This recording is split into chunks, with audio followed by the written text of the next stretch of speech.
我不嫁，外面都传裴姐和那个残废快不行了，我嫁过去守活寡。可是这裴家家大业大，我们得罪不起啊！你不是还有一个养在乡下的女儿吗？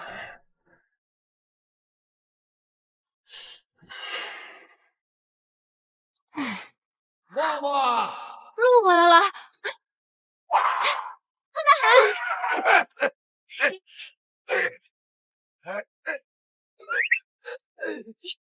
黄大海，你终于回来了，怎么样？这次下山赚到钱没？哎呀，赚钱艰难呐！啊，我倒是给你带了一副口气。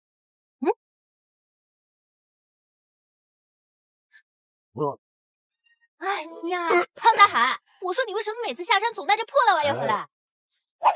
还有这些萝卜，一捆一捆都吃了。哎，谁让这些人治完病，就都拿这些玩意儿给我当报酬？妈妈，师傅挣钱不容易哦。好吧，反正呢，我已经清除一栏剩一栏了。你呀，以后就别下山了，我去，我来赚钱养你。说起来呀，你还真得下山一趟。你看，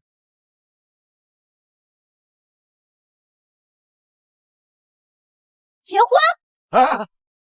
裴老夫人，裴少爷，我们家主人真的不在。哼，我昨天才让人打了招呼，今天你竟然说他们没在家，区区一个苏家，竟然也敢把我们拒之门外。可是他们确实……这件事情，苏家最好给我一个合理的解释。小豪，我们走。是。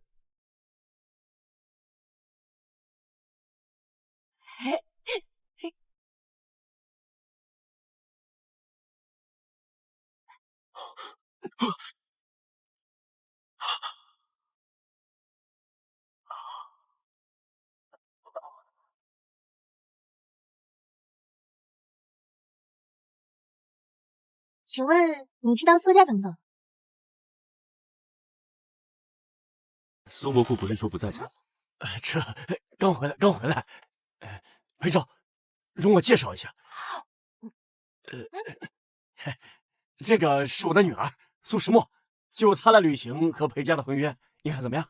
长得还挺帅，可惜是个残废，还是个短命鬼，倒是便宜苏石墨。据我了解，苏家对外宣称的千金不是只有一个苏嫣然吗？哎呀，那哪能呀！石墨只不过是从小被他爸爸养在乡下的，知道的人不多而已。但是她是嫣然的姐姐，那算起来和裴家的婚约本来就应该是她。随便找个乡下的野丫头就想当裴总夫人，是不是在羞辱我们裴家？没有，石墨真是我女儿。所以说，我结婚对象是她呀。不行，这婚事我不同意。我们还没嫌弃你呢，你还嫌弃上我们裴总啊？废话，他一看就不行了，我嫁给他干嘛？有钱了你。既然苏家不同意这门婚事，看在你刚才救了我的份上，只要你签了这份退婚协议，并退回10女，这门婚约就不做。等等，你说这彩礼多少钱？10女。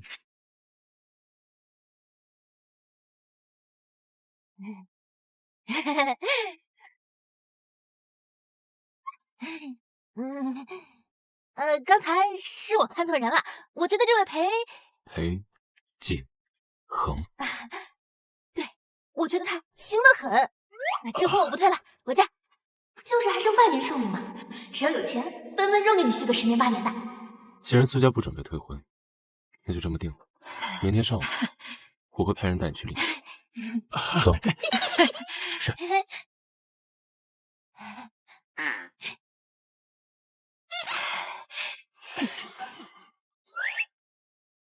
能嫁进裴家呀，是你几辈子都修不来的福气。姐姐，你一定要好好珍惜，毕竟呢，你老公可能很快就要死了。嘿，你这不借给你要不要？敢诅咒我老公，我偏要让他长命百岁，气死你！给钱！什么？没听见我老公刚刚说了吗？叫我准备一下去领证，赶紧给我钱，我要去买东西。还有我老公的10亿彩礼，你们既然已经让我嫁过去了，怎么着也得分我点吧？你想要钱？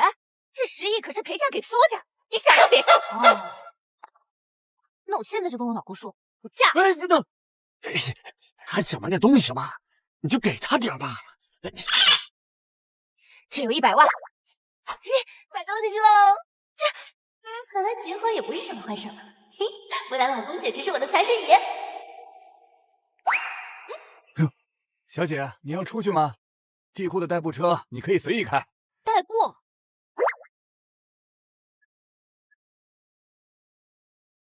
我需要吗？继续加大力度查找海神医的下落。我记得海神医有几个得意弟子，想来他们会比外人更清楚海神医的行踪。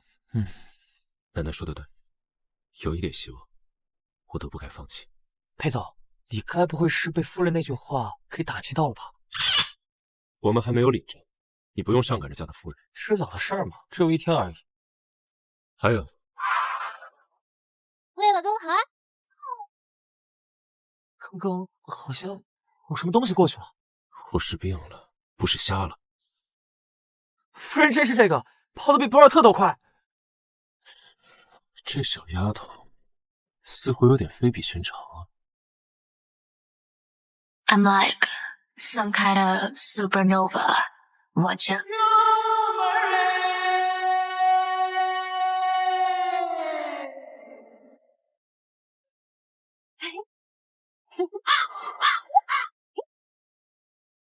你怎么穿成这样？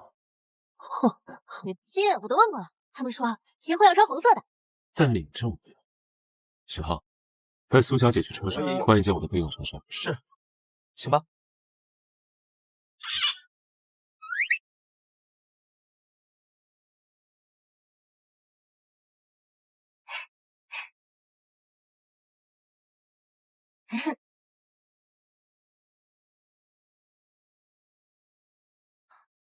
花好了，这身衣服不舒服啊，而且你看这袖子。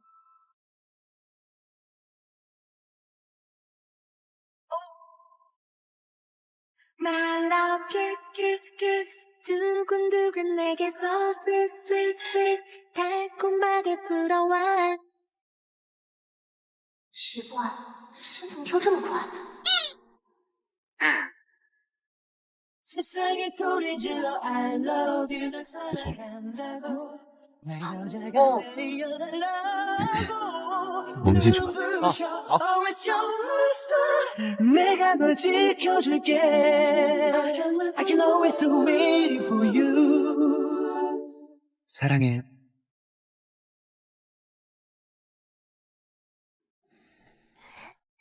听说明天海神医的徒孙会召开一场拍卖会，你去准备准备。明天我们过去看看有没有海神医的消息。好，海神医这个名字怎么这么耳熟？你们要找神医啊？是为了给你治病吗？医生说，我这病如果没有海神医的话，恐怕只剩半年寿命了。你怕吗？我有什么好怕的？不过你也不用找什么神医了，你这病我就能治。说什么大话呢？我们裴总这病，就连京都最有名的医科圣手都没办法，不然我们也不用到处找什么海神医了。可我真能治啊！不仅我能治，我师傅他也能治。我师傅每次下山都好多人排队去找他治病。那你师傅是谁？我师傅就是我师傅啊！啊，他叫李海洋，我们山下村里人都叫他胖大海。这么土的名字和外号，一听就是个普通的赤脚医生而已。真不知道夫人不好意思拿他和海神医比的。没事，多留意下海神医下落就行。好。陈妮子一点也不嫌弃乡下的生活和师傅，倒是个单纯好相处的。哎，你们这都什么表情啊？我说的都是真的，我师傅很厉害的。好，夫人，我们先回家吃饭，老夫人一会等来了，走吧。哎呀，这人怎么突然晕倒了？瞧这面色发白发青，该不会是死了吧？跟我可没关系，还有没有呼吸啊？是急性心梗，哎呀，赶紧打120吧。哎，走吧走吧。快，你把这个伸腿瞪眼丸跟左边给那个人吃。这什么东西？不会吃死人吧？相信我，我真的会医术。哎呀，你快去吧，去吧，去吧！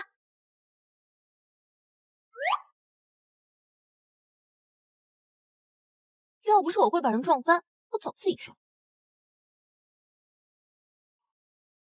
哇，哎，神了！好啊，这么一个小太厉人就把人治害了这好了，谢谢你，这什么药啊？你那个伸腿瞪眼丸，那个是我自制的药丸，我就随便跟着电视剧瞎取的。怎么样？我就说了我很厉害吧？看来他的医术也非同一般，或许我的病真的可以让他试试。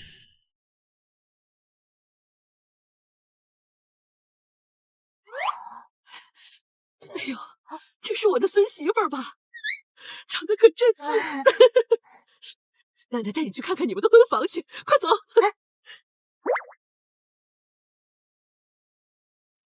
怎么样，房子的布置你们还满意吧？满意满意。村里的长辈说了，结婚呀要用红色的东西，这个比村里一些小媳妇儿结婚时候好看多了。谢谢奶奶。那你们小两口可早点休息啊。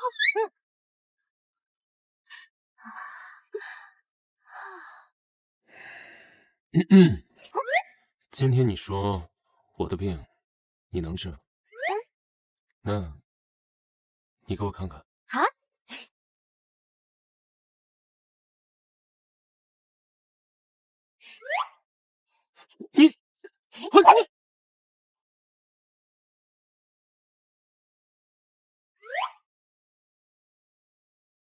你想干什么？治病啊，当然是要先把脉啦。我的病很难治吗？确实有点棘手。我到底在期待些什么？只有海神医才能治这个病，我居然指望一个小丫头。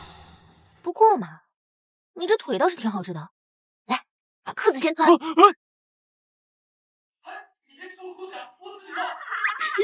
都开始脱裤子了。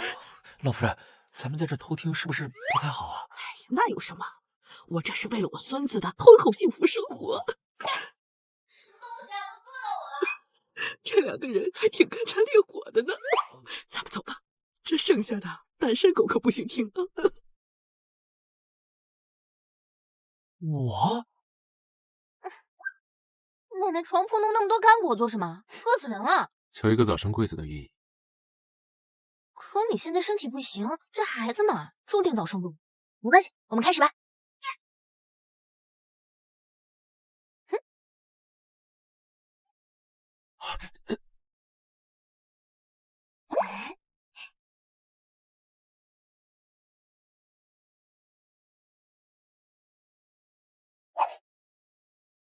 好了，你现在腿啊，应该就有知觉了。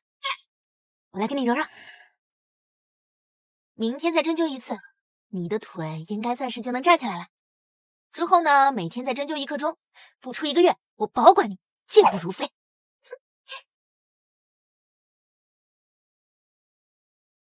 要不你让别人揉揉吧？那怎么行啊？他们又不清楚穴位，而且啊，你是我老公，我给你揉是最好的。对了，告诉你件事儿，你别被吓着。你的病多半是中毒所致。中毒？景恒今天脸色好了不少，看来这冲洗确实有用。嬷嬷，昨天晚上休息的怎么样啊？挺好的。景恒这个小子没有折腾你吧？他确实把我折腾的够呛。不过没关系，他是我老公嘛，应该的。而且我老公这么有钱，要是把他治好了，那整费肯定少不了，至少比师傅挣得多。好好好，奶奶呀，看着你们两个感情这么好，就放心了。你要是能再生个重孙孙，那奶奶就更高兴了。到时候奶奶奖励你至少10个亿。但是裴景恒不行啊，我一个人生不了。什么？他那方面不行？奶奶，只是身体问题，而且我跟默默还没有同房呢。那就好，那就好。可是你的那个病，也不知道那个神龙见首不见尾的海神医，他到底在哪儿啊？你为什么非要找海神医啊？他的病我都能治啊！啊，景恒的病你能治？老夫人、少爷，二爷来了。二叔怎么来了？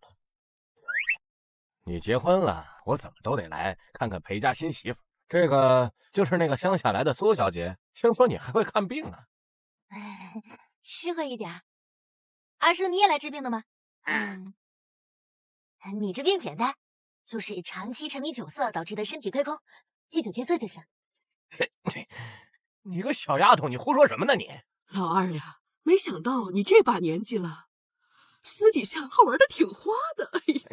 大保姆啊，谁不知道我这些年一直在修身养性，这都是没有的事儿。这妮子有点邪门，那件事她不会也能看出来。你身体里面有很明显的毒素沉积，这应该是从你的母体带来的。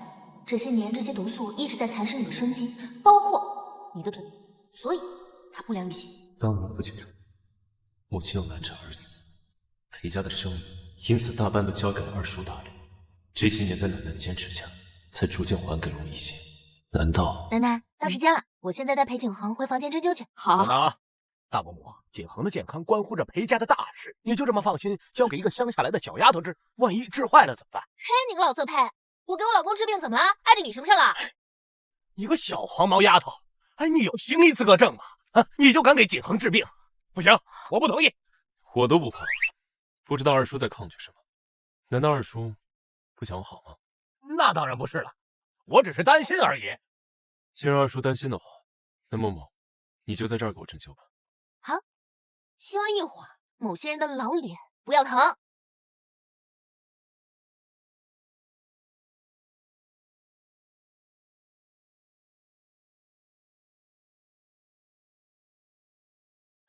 了，站起来试试。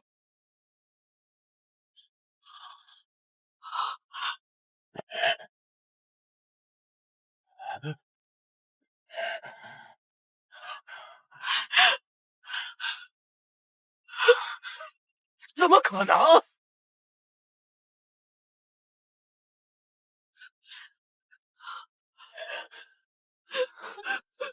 怎么可能？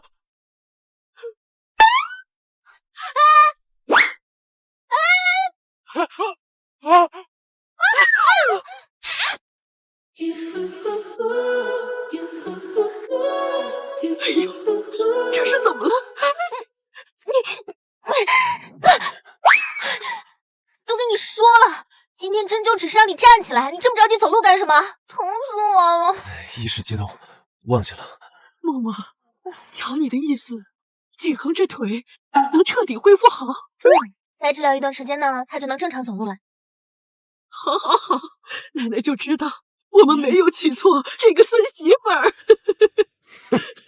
想不到你个黄毛丫头还真有两把刷子。可是景恒的寿命只剩下半年了，他现在能站起来也是治标不治本。难道你还真能把景恒的病治了？废话，我这么多年，在京都这些名医都没有治好我，更何况是默默呢？我们当务之急还是先找到海神医。不过，我最近派去寻找海神医的那些人都没有消息，总是会受到一些莫名的阻力。不知道二叔有没有什么想法？我能有什么想法？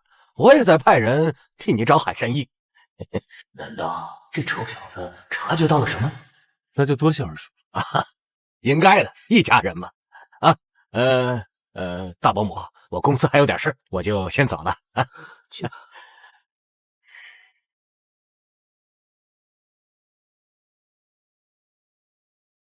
哎，裴景恒，我感觉你这个二叔不像是什么好人啊。把感觉去掉。那我现在十分有理由怀疑，那毒是他下的。你们两个在打什么哑谜啊？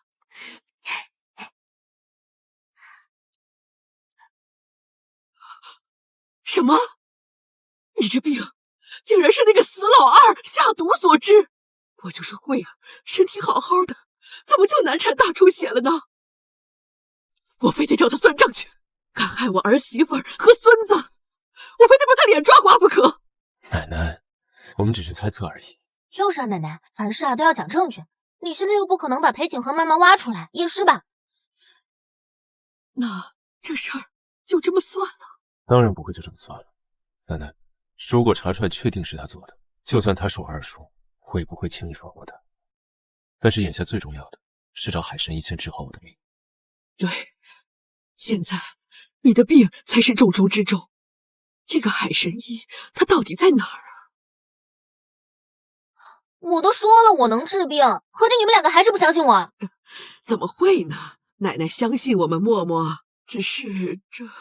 哎，你今天晚上要去参加拍卖会，但是礼服还没弄呢，我这就帮你去去催一下。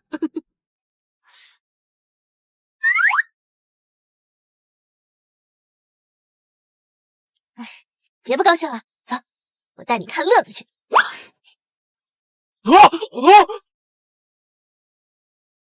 辛苦了。裴志远，一个堂堂裴氏集团的高层，睡了女人不给钱还躲起来是什么意思？快点给钱，否则我去警局告你的。你谁呀？谁让你在这捣乱的？好啊，你裴志远，在床上的时候叫人家小甜甜，提起裤子不认人了。你现在问我是谁？大家快来看啊！这个裴志远，他生活作风不检点，私生活混乱，太丢人了吧！他还嫖娼不给钱。没想到恶棍居然是这样的人。之前还以为他在公司里骚扰女职员都是谣言呢，没想到他竟然还嫖娼，可真行啊！不是，大家听我解释，我没有，他这是造谣，报案的。我可不是造谣，你必须得给我钱，你今天必须给我，不给我钱我就不走。这件事情是你做的，这个女人是你找来的。我才没有呢，这人是真的，事儿也是真的，我只不过把你二叔的真实身份告诉他而已，给他点小教训。小当看你省点力气了。听说二婶善妒，这件事情闹得人尽皆知，二叔回去的日子还是会不好过了。那也是他活该，谁叫你是我老公呢？欺负你就是欺负我，要是被我抓到，害你的人就是他，非得把他大卸8块不可。这是在维护我吗？你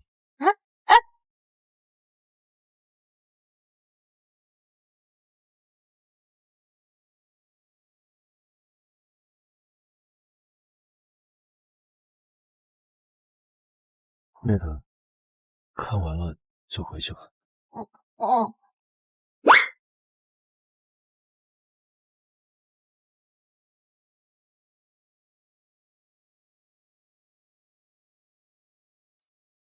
奶奶，拍卖会就要开始了，默默怎么还不下来？急什么？女孩子出门不要打扮呐。况且你早上不是派徐浩都过去了吗？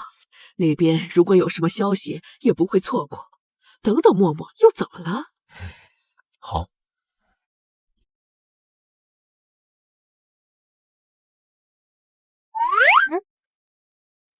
去！嗯。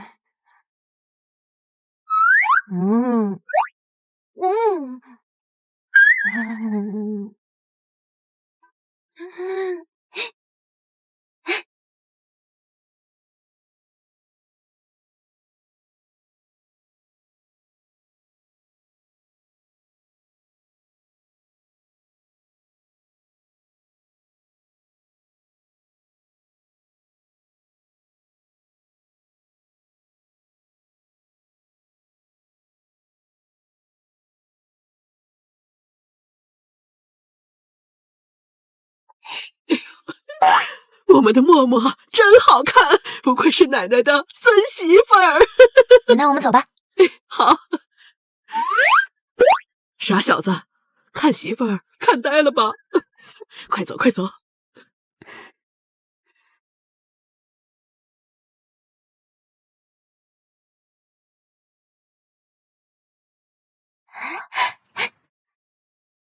裴总，何老平时很少冒昧，不过听说他今天很有可能亲自主持拍卖会，我已经派人打听过，他今天拍卖会结束之后愿意跟你见一面。好，何老作为海神医的徒孙，等见到何老，我找到海神医的概率就会大一些。干杯！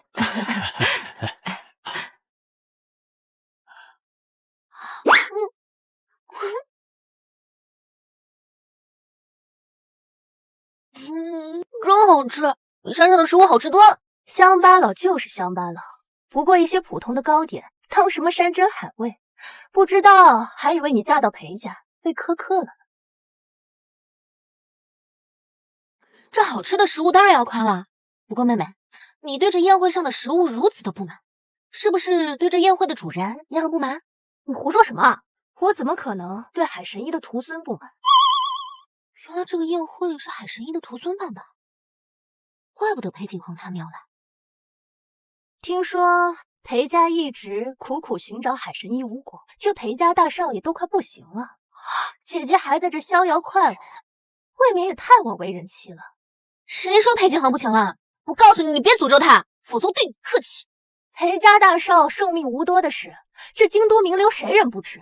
也就是你，图人家有钱上赶的嫁给他，等他死了，你可别哭着求着要回我们苏家。嘿，你看来苏二小姐很希望我死。没有，我跟姐姐开玩笑呢。我当然希望裴少你好好的了。裴景恒，他们都说你不行了，站起来给他们瞧瞧，你行得很。我是动物园里的猴子吗？我怎么样跟他们有什么关系啊？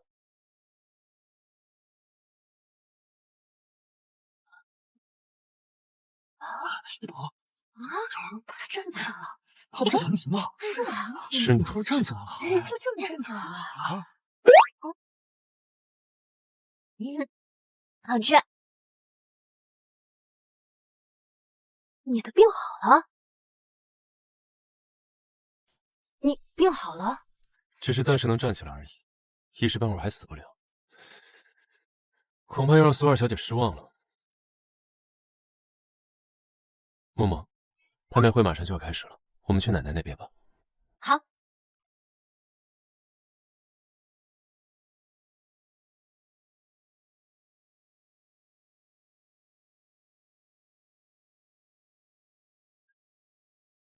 要是裴景恒的病情好转，那……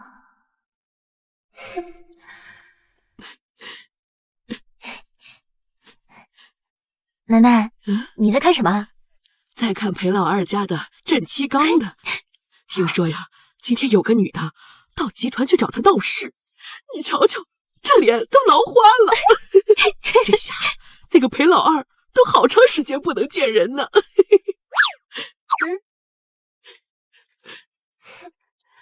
他倒是混得如鱼得水。妈，这裴景恒要是好起来了，可不能白白便宜了这个苏轼。他一个乡巴佬，他也配？那当然，咱们先静观其变。总归呀，这个苏石墨就是个乡下女人，到时候咱还怕拿捏不了她了。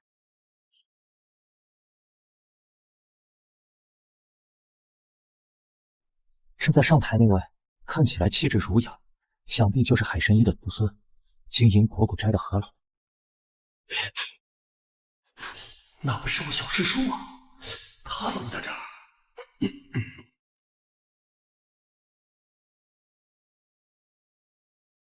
哎，人呢？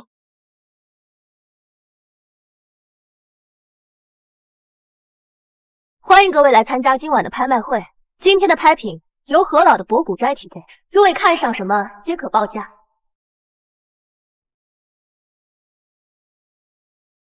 何老没来？也许是出了什么变故吧。师公特意要求处理这些古董的时候要瞒着小师叔，怎么反倒让他撞了正着呢？这可怎么办才好啊？哎，晚上的拍卖会不过就拍卖这些东西吧？就这些破烂会有人要吗？古董珍稀难得，自然不可能件件都是珍品。即便像这种东西也有收藏价值，自然不可能没人要。有没有喜欢的？想要的尽管出价，即便是把这里所有东西都买下来，我裴家也出得起钱。老公，你真好。不过嘛，这些东西我身上多得很，我师父每次下山都带一堆这样的破烂回来。姐姐倒是大言不惭啊，这些可都是何老精心寻来的宝物，每一件都价值不菲。你说他们是垃圾？价值连城？这看着跟我那些破烂差不多啊！我师父都说了，这玩意儿不值钱的，张口闭口都是垃圾。我看你是想对何老不敬吧？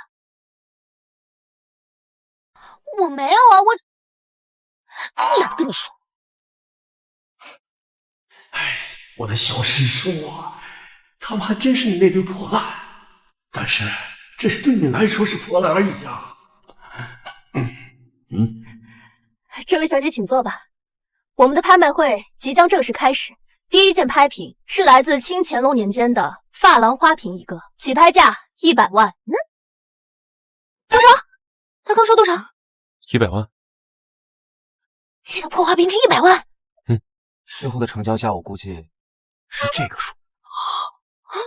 可我师傅说这在外面50亿对啊。傻丫头，古玩这行啊，最是赝品多。别看有的物件啊，外表都一样，其实呀，真品和赝品之间的价格呀，差距那不是一丁点儿的大。你乡下的那些垃圾啊，想必是你师傅从外边带回来的赝品。赝品？不会的，不会的。我们那有万期数，简单的来说，就是从一件古物上面能够知道它的年限。我师傅是不会带赝品回来的。就比如说那个，这一看就是明代宣德年间的笔洗。恭喜这位先生以520万的价格获得这件拍品。接下来开拍的是这件明宣德年间的白釉笔洗，起拍价100万。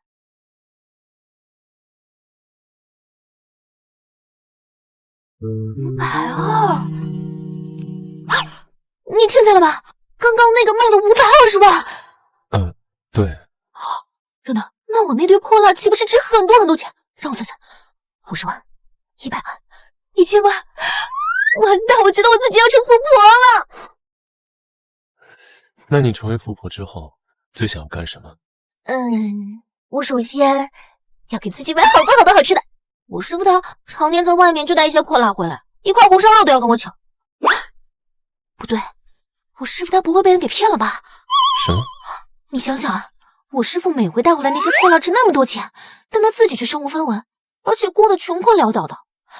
他一定是在外面被有些人给骗了。那有没有可能是你师傅把你给骗了？不可能，我师傅对我可好，他不可能骗我的。不行，等我哪天回山上，我一定要好好跟他说说。看来得想办法通知师公，让他早些预防小师叔秋风算账了。如果真如默默所说，能搜集这么多珍奇古董，他的师傅一定很不一般。接下来的这件拍品是来自明末时期的山水画。哎，这幅画好生奇怪。什么？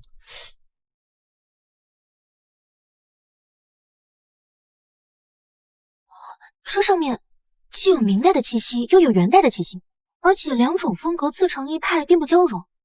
让我想想，我知道了，这幅明代的画下面一定还藏着一幅元代的画。元代的画很值钱吗？元代，那得具体看是哪幅画作。让我看看。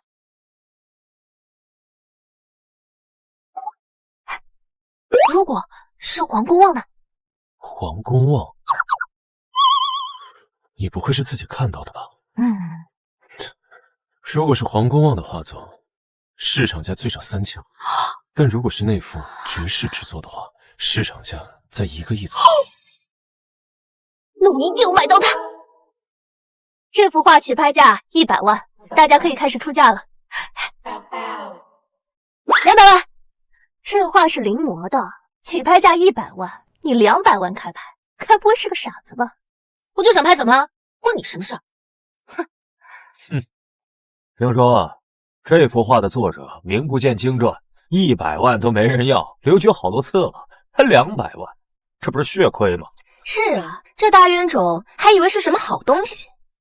听到了吗，土包子？听到了，我就拍就拍，怎么了？你说拍就拍，张口闭口200万，你有那么多钱吗？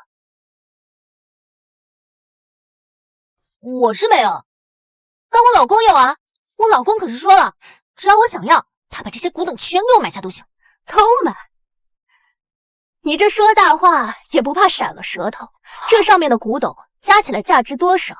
裴少就算是再宠你，也不可能。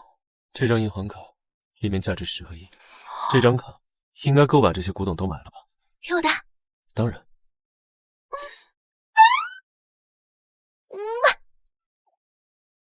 给我太好了吧！看到没有，花200万买些不值钱的东西，也爱当冤大头，刚去吧。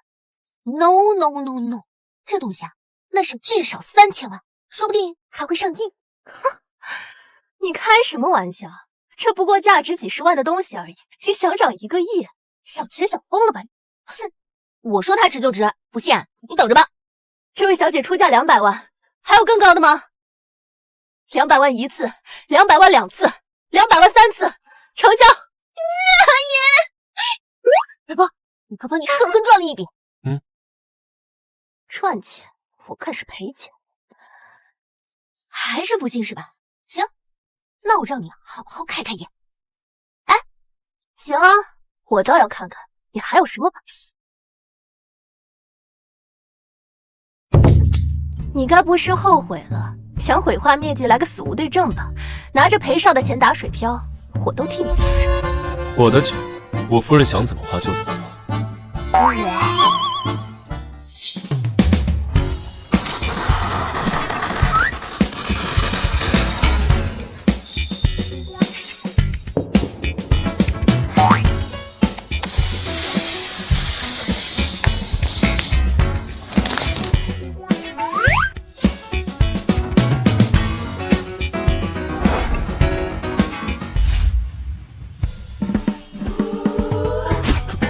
什么东西啊？这是！天哪，这幅画底下竟然还藏着一层画！哇，瞧这韵味，这简直是幅绝代佳作。是啊，去找一个古画方面的鉴定专家来。好。你怎么知道这下面还藏着一幅画？笨蛋，当然是看出来的。这呀是元代黄公望的画，只不过没想到是这幅画。黄公望。谁不知道黄公望流传在外的画都有记录在案，除了《富春山居图》以外，都在博物馆里面收藏着呢。你该不会是想说你这幅是黄公望流传在外的《富春山居图》的真迹？哎，你怎么知道？说谎也不打个草稿。这黄公望的《富春山居图》自明代就已失传，现留在京的都是些临摹之作。怎么，你敢说你这个是真迹？废话。我说是，他就是了。这是不是真的？我们找个鉴宝师鉴别一下，不就知道了？对，我们也很好奇，这幅画到底是真是假。我来吧。是谁啊？不知道，看不清呀。大家好，我是此次拍卖会的鉴定师。鉴定师是吧？来，您快看看，告诉他们我这幅画就是真迹。默默，你怎么这么确定是真的？因为望气术不会骗人的，而且那幅画的后半段在我师父房间里珍藏着呢。众所皆知啊，这皇宫的水墨画都以水墨浅绛为主，这幅画无疑是符合的。大家都知道，皇宫著《富春山居图》长达7年，其中复笔、改笔都有较多。大家看这里。这里，还有这里，都有细微的改动痕迹。最重要的是，此画呢，在当年被焚烧过，也因此被分为上下2卷。这轻微的全区泛黄，还有若有似无的焦味，这就是被烧过的样子呀。是的，这幅画就是黄公望的《富春山居图》真迹。这怎么可能啊？这苏石墨有这么好的运气？怎么不可能啦？还得是人家鉴定师识货。这人怎么有点眼熟啊？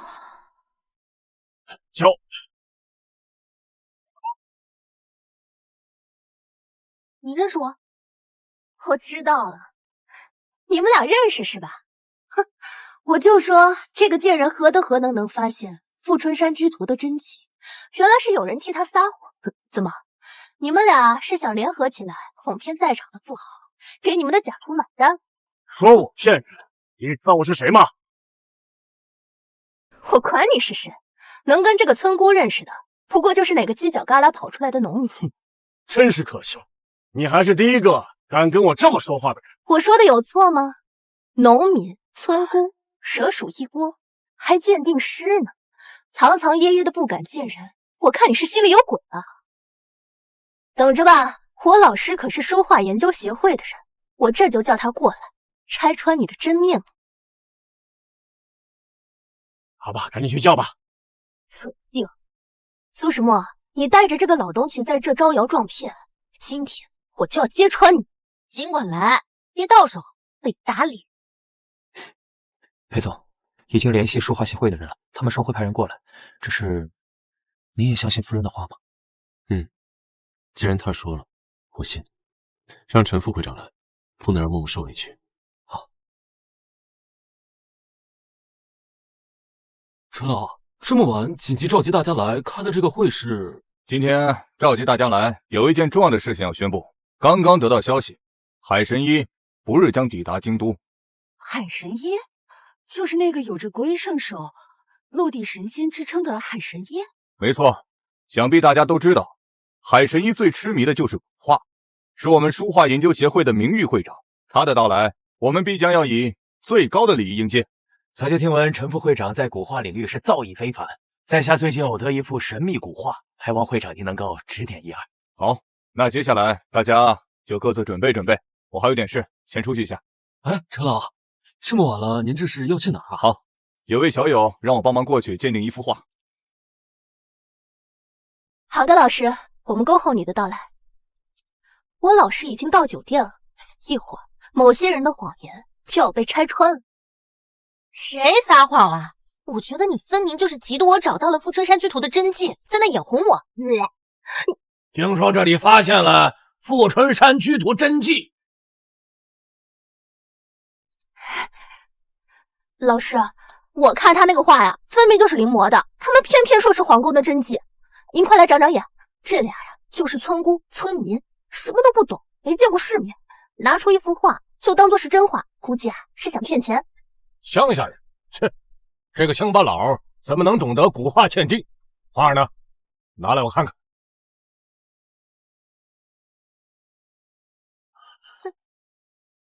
这幅画我怎么看不出来什么名堂？不过照嫣然所说，这画应该不可能是真的。我宣布啊，这幅画是假的。什么？半天是假的，就说是假的，是会骗人吗？我说，这幅画明明处处透露着真迹的痕迹，怎么可能是假的？假的就是假的。我老师可是书画研究协会的人，他鉴定的画当然比你这个乡野村夫靠谱。不可能，这幅画我是亲眼看过的，只能是真，不能是假。你看过有什么用？你不过就是一个村姑，能看懂什么画？真以为在场的人会被你哄骗？苏师伯，你也太把自己当回事了。既然这幅画是假的，那就应该把它给销毁，避免有些人拿来招摇撞骗。销毁？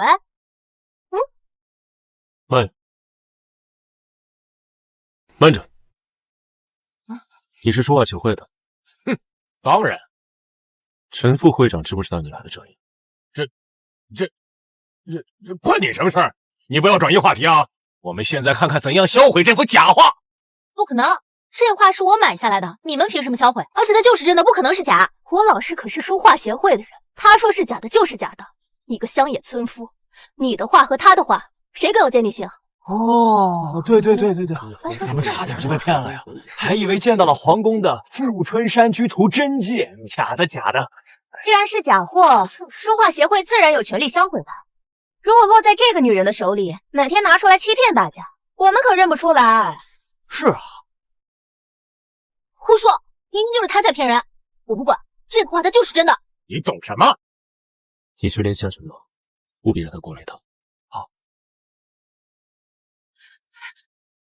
苏石墨，你一直阻止我们摧毁这个画，到底什么目的？我以书画协会的名义宣布，必须销毁这幅假画。问道，你又是谁啊？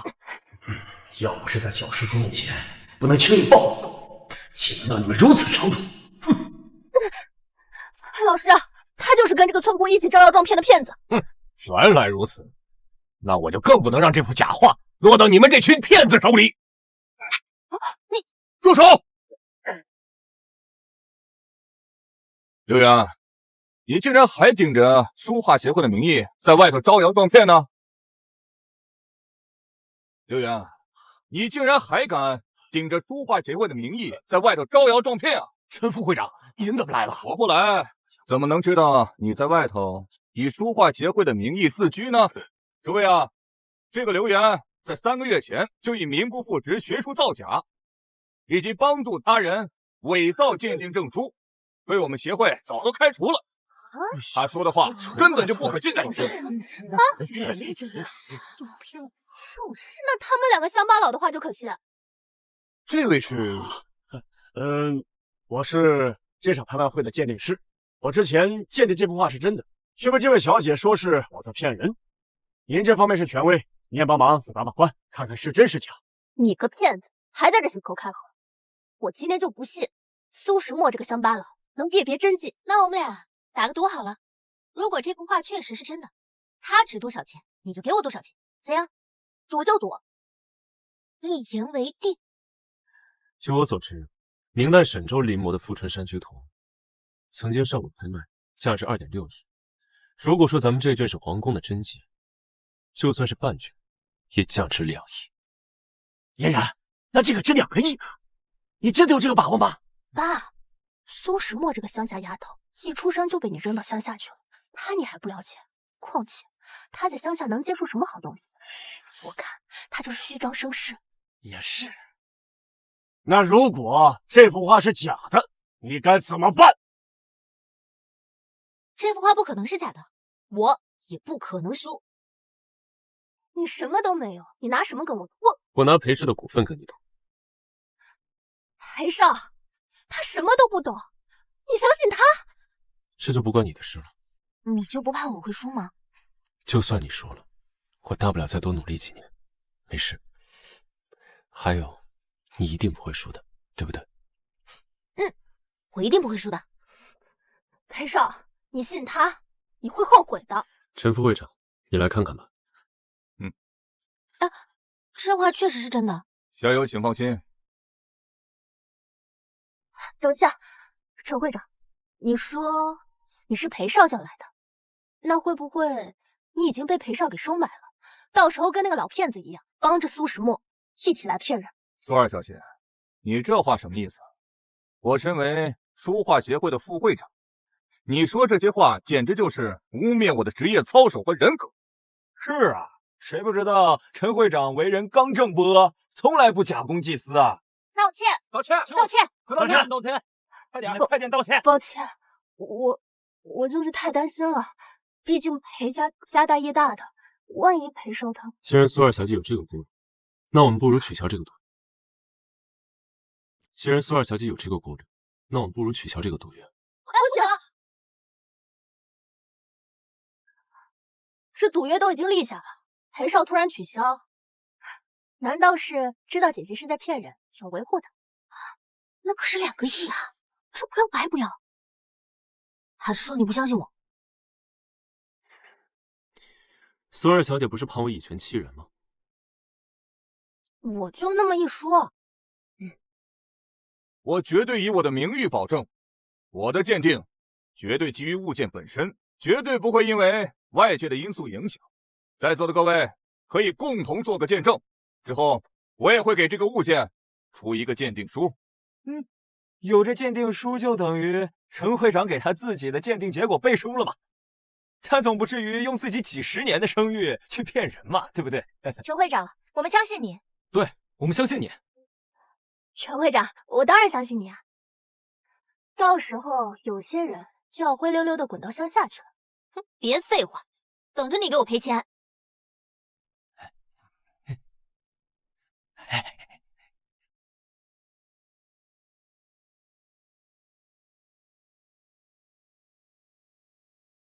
坏了！陈会长怎么没有表情啊？这玩意儿该不会真的是个假的吧？胡说！陈会长那叫喜怒不形于色。不过这话是真是假，急死我了。那当然是假的了。陈会长，你赶紧宣布结果吧。好，经过我鉴定，黄公望的这幅《富春山居图》是，我宣布，这幅《富春山居图》是真迹。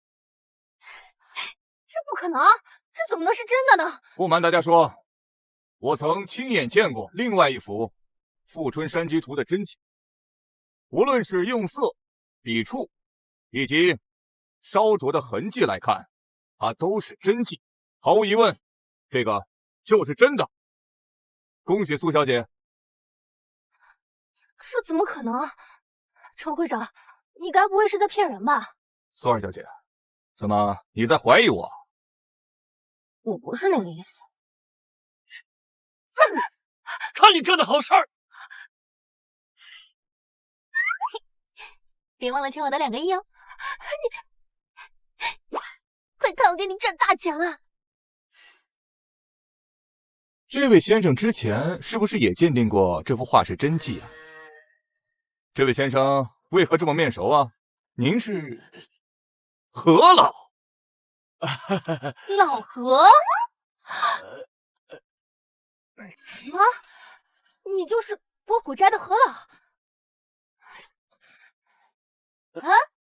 您就是何老？哦，对了，啊，当时托我找你的这个裴少爷，就是他。好，就是你找我办事儿。你找的难道不是海神医的徒孙吗？我要找的就是海神医的徒孙何老。想必你也知道了，我重病缠身，我想托您找下海神医，如果他能治疗好的话，李家必有重谢。哎呀，这倒是巧了，你不早说，你找老何就是为了找到海神医啊！我刚得到消息啊，不日海神医会来到京都。真的吗？啊，太好了，有了海神医，少爷的病就有的治了。老何，到时候你一同和我前去迎接海神医，你是他的徒孙，他见到你一定高兴。老何是海神医的徒孙，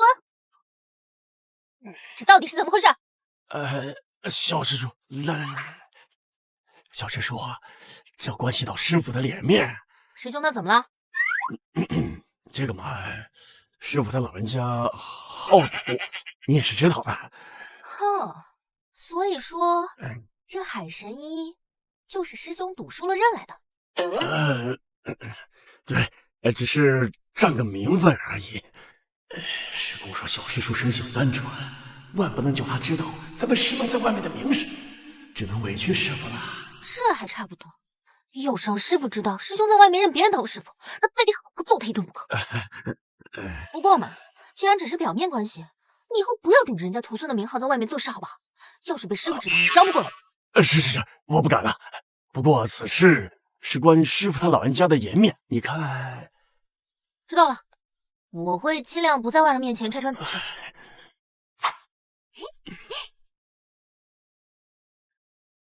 你跟何老很熟？你跟何老很熟？当然了，我跟他……我与小苏是旧相识，是之前在乡下收文物的时候相识的。对对对，裴总，既然你跟小苏在一起了，我也不瞒你了，你没有必要非得等这个海神医过来，他就能治你。您是说我的病默就能治？其实呢，我也不懂什么医术的，但是我确定啊，就是你把海神医等来了，他给你治疗的效果也未必有他好。毕竟师傅常常念叨小师叔是青出于蓝胜于。既然您都这样说了，那以后我的病就要全靠默默了。好说好说，你可是我的财神爷老公，以后啊看病这种事包在我身上。小苏啊，没事我就先走了。快走吧，我还要跟我老公去找奶奶呢。小师叔再见。默默似乎和何老很熟。走吧。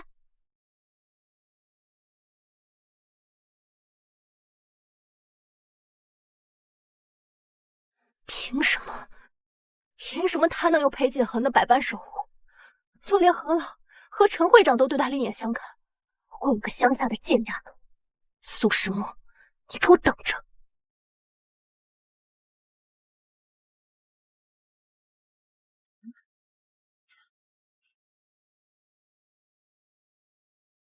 这么晚了还在工作啊？这是厨房熬的十全大补汤，奶奶让我给你送的。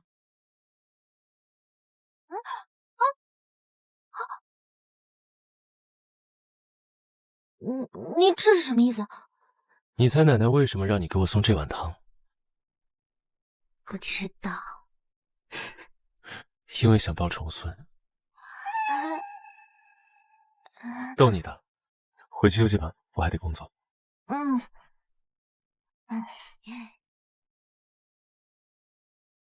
原来你们有钱人赚钱这么辛苦啊！因为我们家现在多了个小财迷嘛。我如果不努力工作一下，怎么多赚钱养他呢？是吗？这奶奶。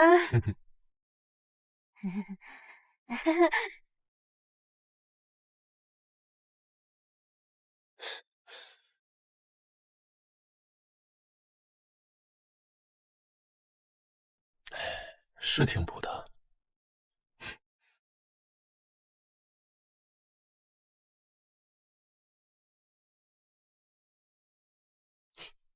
好了，要不要站起来走2步试试？我可以走路了吗？试试就知道。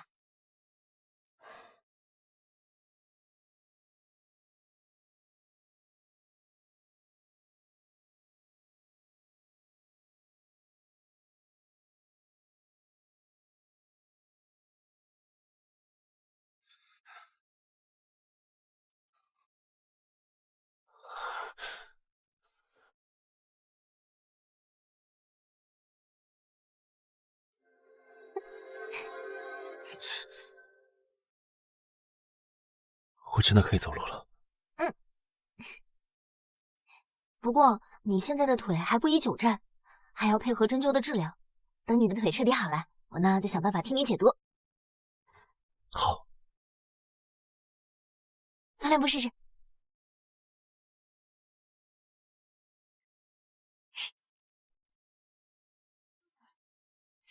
看来得联系一下师傅了，先把裴景恒解毒用的药准备好。什么？师傅，你早就下山了？你要来京都？行，等你到了我们再联系。默默，你师傅来了。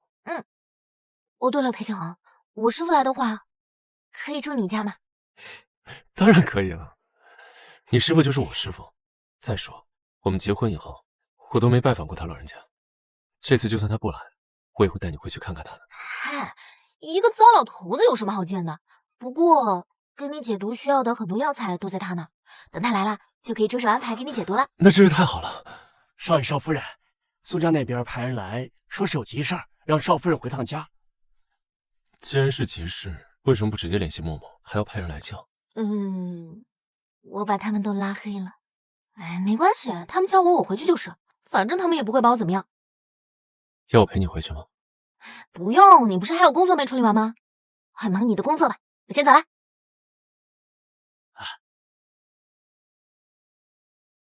原来你们着急忙慌的叫我回来，就为这个？我们不过是想给你留点体面，你赶紧把离婚协议书签了，然后主动跟裴少提离婚吧。我凭什么要跟裴景恒离婚？我凭什么要跟裴景恒离婚？裴家那样的家世，本来就不是你能高攀的。现在裴景恒的腿好了，那你就和他好聚好散，免得日后被他抛弃，这面子上也不好看呐。好聚好散，亏你说得出来。当时你觉得裴景恒身体不行，把他推给了我，现在人家身体好了，又想要回去，真是无耻！你一个乡下来的土包子，能做一段时间的裴少夫人，已经是三生有幸了。怎么，你还想霸占他一辈子？也不看看自己配不配？况且，我能给裴少他最想要的东西，你能给他什么？一个上不得台面的夫人，只会让他丢脸，是吗？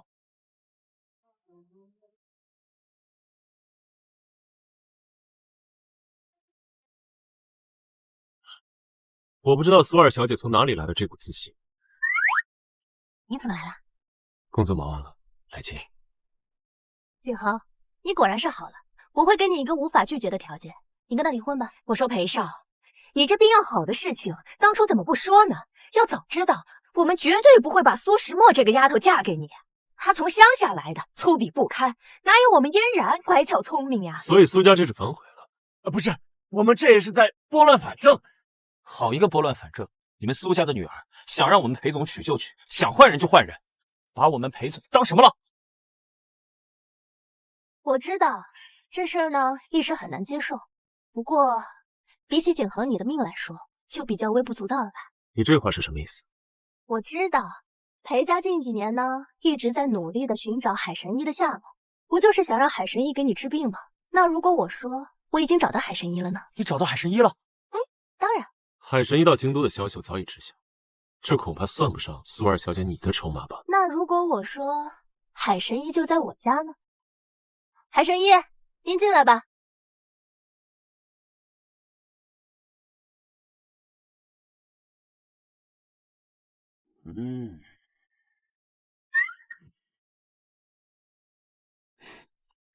您就是海神医？若你说的是掌管天下医师协会，10年前又曾凭一己之力带人整治了南疆崇义的海神医的话，那便是我吧。南疆崇义，我怎么没见过你？你这女娃娃那时才几岁？更何况当时除了我，还有许多医师帮忙，你又认得几个？确实，我那时候还比较小，当时崇义严重，就是只有跟着师傅后面做事，确实不太记得了。有些人啊，身份卑微，连海神医代表什么都不知道，倒是上赶着来质疑海神医的身份。只是随便问而已。我裴家多年以来寻找海神医的消息无果，也是前2日才知道海神医你要来京都的消息，也不知道苏二小姐是怎么把海神医请来家中的。啊，你得到了海神医要来京都的消息？什么？你得到了海神医要来京都的消息？那什么，找我看病的人实在太多了，我不愿意他们都知道我的行踪。我也是机缘巧合下才得知的，想必没多少人知道，不会受到叨扰。那就好，那就好。也是我运气好，只是发善心给路边小摊一点钱，没想到就恰好遇到了海神医。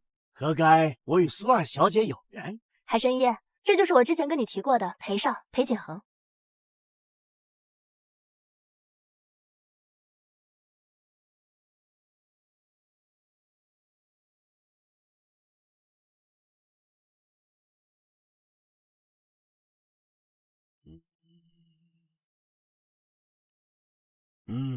的确是寿不过半载。那神医你，不过这个病我能治。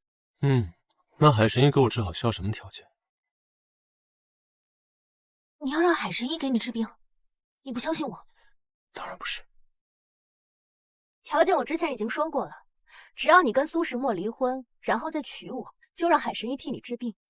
苏石墨也是苏家的大小姐，我跟她离婚了，她怎么办？简单，苏石墨总归是乡下来的，没见过世面，给他一笔钱，再送回乡下就是了。这也是海神医你的意思吗？在我印象里的海神医可是仙风道骨，不问俗事，怎么现在还管起别人家的嫁娶之事来了？景恒，海神医是我请来的，他只是给我帮忙而已。没错，苏二小姐对你是痴心一片，我也是不愿意辜负她对你的那份情谊。何老曾经说过，默默可以治好我，他可是海神医你的徒孙，他的话我相信。他说可以治好就能治好，何老不过就是海神医的徒孙，如今海神医就站在你面前，你不信他，相信一个乡下来的野丫头。裴总，我知道你也不喜欢苏二小姐，但她说的没错，毕竟你的命最重要。不如这样，我们先答应她。至于夫人，怎么可能？我不会，以后再哄好了。夫人，这个离婚协议书你还是签了吧。现在治好裴总病的机会就在眼前，就算他不同意，我也不能眼睁睁看着他为了你放弃这个希望。你不相信我能治好他，你也不相信我。怎么可能？我不会，苏石墨，景恒他又不傻，在你和海神医之间，应该选择相信谁，这不都明摆的事儿？我劝你识相点，赶紧把离婚协议书签了，然后滚回乡下去吧。既然你不相信我，那我也不治你。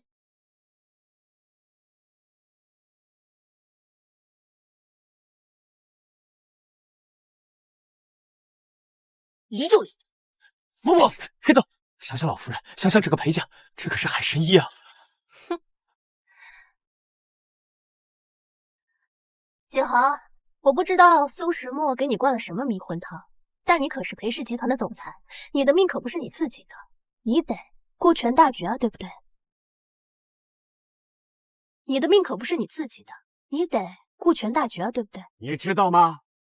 除了我，你这先天亏损的毛病无人可治。一个臭丫头片子，怎么敢跟我？你说我是先天亏损？这满京都谁人不知你是从娘胎里带出来的先天亏损？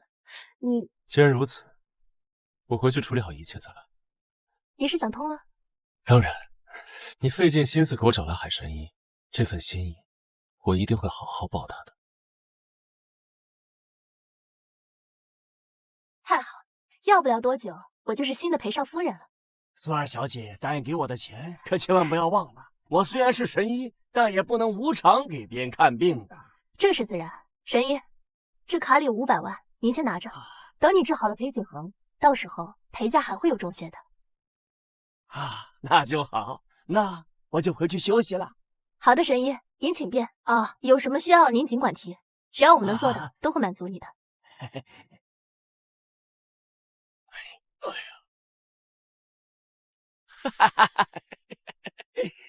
看来这豪门世家的钱就是好赚，一个个都是蠢货。哼，不过看来我得抓紧多捞几笔，赶紧跑路。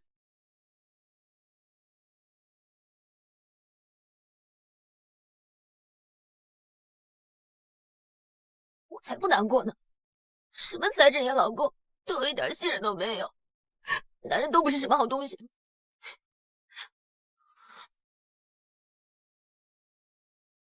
哎，嬷嬷，怎么了？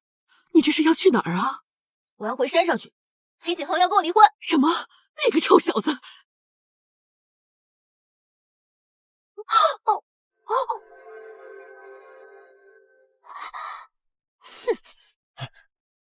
嬷嬷，给我判刑之前，好歹给我合理的解释机会好吗？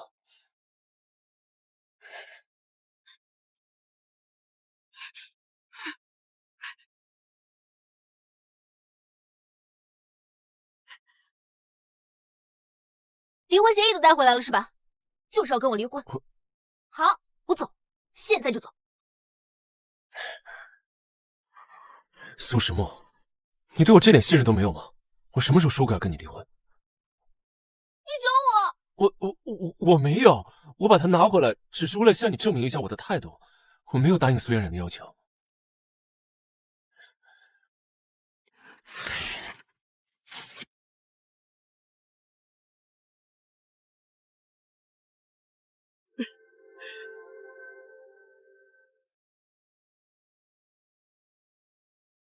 这下相信了吧？嬷嬷，我怀疑那个海神医是假的。什么海神医？难道你们找到了海神医呀？苏家找到海神医，并主动提出可以让海神医帮裴总治病，但前提是要让裴总跟少夫人离婚，娶苏嫣然。海神医德高望重，他不会提出这种要求的。或许是海神医有求于苏嫣然呢，但传闻裴总的病只有海神医能治。传言或许不可尽信。嬷嬷，你确定我的病是中毒引起的吗？可外界诊断，甚至包括海神医都说我的病是先天亏损引起的。我当然确定了。你怀疑我什么也不能怀疑我的职业素养。师傅说过，做我们这一行，断症得再三确定才能下结论的。我相信你，所以我说苏嫣然找来的那个海神医是假的。他不光和传说中的海神医行事风格不同，甚至还断定我的病是先天亏损。那他一定在撒谎。没想到海神医竟然是沽名钓誉之徒，真是无辈之耻。那个海神医功绩流传至广，不可能是假的。所以我怀疑我们今天见到的那个海神医是冒名顶替。嬷嬷，你有什么办法可以拆穿他？什么真的假的海神医啊？你们在说什么呢？如果找到了海神医，就把他请到咱们家里给景恒治病啊！裴总，刚刚苏家放出消息，明天要举办一场见面会，邀请全京都名流跟海神医见面。少爷，这是苏家派人送来的请柬。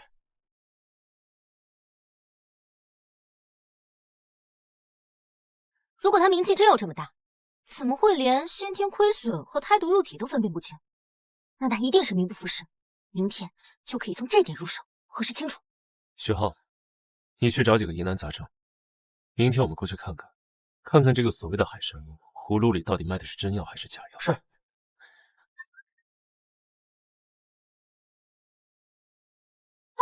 哎，那个什么，默默，既然海神医是假的，那你应该就不想走了吧？不，裴景恒他不信任我，就算今天没有什么海神医，明天有什么山神医、河神医，我再也不要理他了。我什么时候说我不信任你了？你有，在苏家的时候，苏嫣然说那些条件，你为什么没有斩钉截铁的拒绝？那不是徐浩打断我了吗？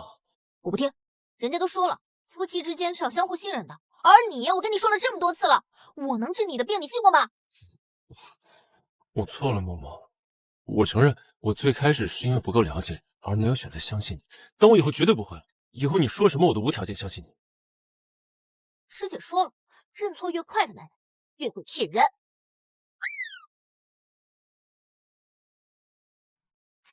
不过你放心，既然我答应了要治好你，我就一定会治好你。我这就找师傅拿药去。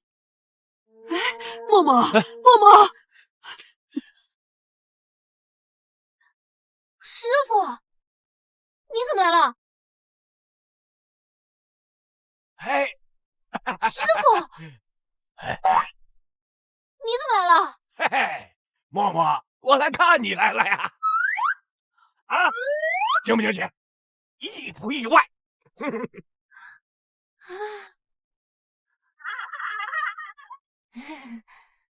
所以你们俩刚结婚不久，就感情破裂，准备离婚了？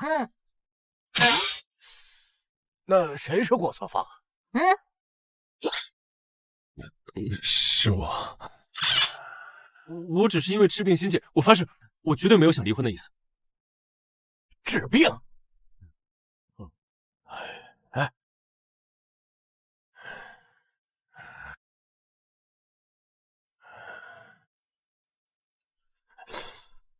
你这个病啊，确实有些蹊跷，但对默默来说，应该不算太难吧？师傅，巧妇难为无米之炊，我这没药。哦，也是。不过治你这种病的药，我这儿啊倒是基本上都有。就有一味冰山雪莲呢，还需让我自己去取啊。能治就好，能治就好，就不劳烦老神医了。你那个药在哪里有啊？我们裴家人亲自去取。那个冰山雪莲啊，那成长在人迹罕至的冰山缝隙之中，这小子的病所需的冰山雪莲呢，那更是要1000年份的才行啊！那种冰山雪莲所在之处，那可是险峻奇峡呀，能安然到那儿的人，不超过1手之数，还得我去才行啊！那就麻烦师傅来。哦，对了，明天那个海神医的见面会我也要去，我非得去见见那个无耻之徒。什么海神医啊？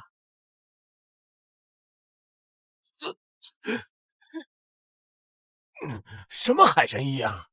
还不是那个苏嫣然找来一个海神医，说是能治裴景恒的病，就是那个让我跟裴景恒离婚的那个海神医，非得说裴景恒是先天亏损，这么简单的胎毒入体都看不出来，这不是沽名钓誉是什么？都跟你说了，那个海参是假的。管他是真是假的，真正的神医应该做好事不留名，视富贵名声如浮云。而他做一点事情就要弄得人尽皆知的，我看不像什么好人。哎呀，万一那个名声是人们自愿宣扬的，非他所愿，那谁知道呢？反正像我跟我师傅这样医者仁心的人，是不会做这种事的，是吧？海神医我知道，他挺名副其实的。不过，最近有一个人热衷于冒充海神医呀，骗取钱财。这海神医呢，也辗转四处抓捕这个骗子。你们见过的那个，也许就是骗子海神医。还真是假的海神医啊！师傅，你怎么跟海神医认识的？那个，不会，师兄拜了师傅的事被你知道了吧？什么拜师？你不知道就好，知道了对你没什么好处。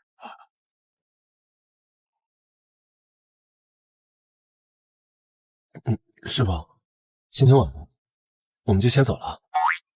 等等，等等，裴家小子，你这病默默没有跟你说呀？你得进房室，在病没有治好之前，你们俩不能越雷池半步。没有，裴景恒他不行的，我跟他没有发生过那种关系。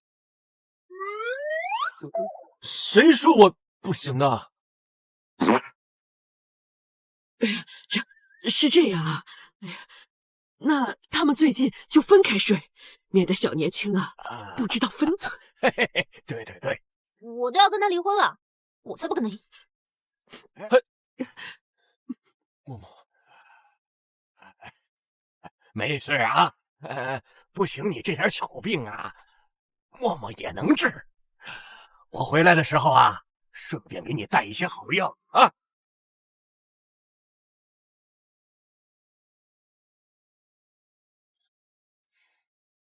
要找的人学号已经安排好了，我们进去吧。哦，正好，今天一定要抓住那个假神医的下落。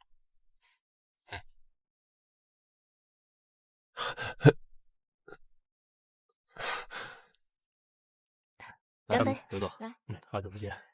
是啊。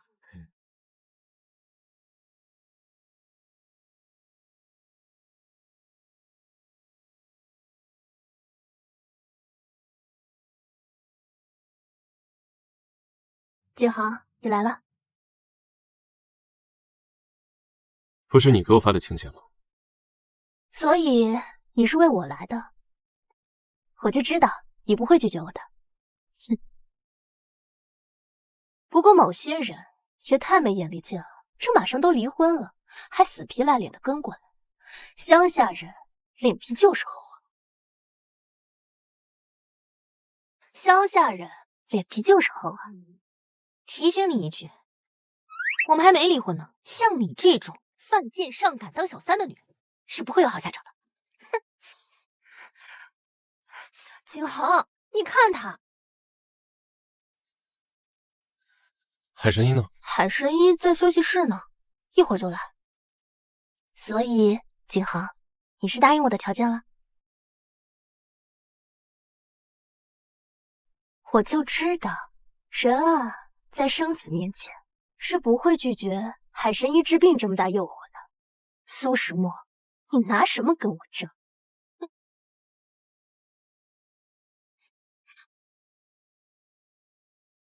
默默，你不用这样对我吧？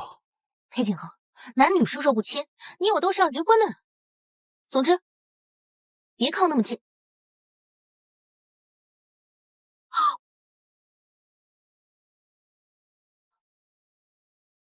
我是不会跟你离婚的。还有，你抱也抱过，你亲也亲过，怎么不想对我负责呀？我这话不是这么说的。总之，离我远一点。妈，你说这苏石木到底有什么好的？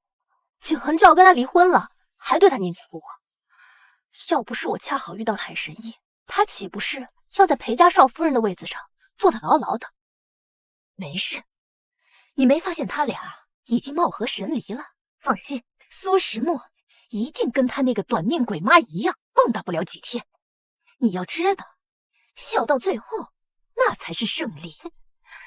那我催催海神医，等他治好了裴景恒，裴景恒就彻底是我的了。哼！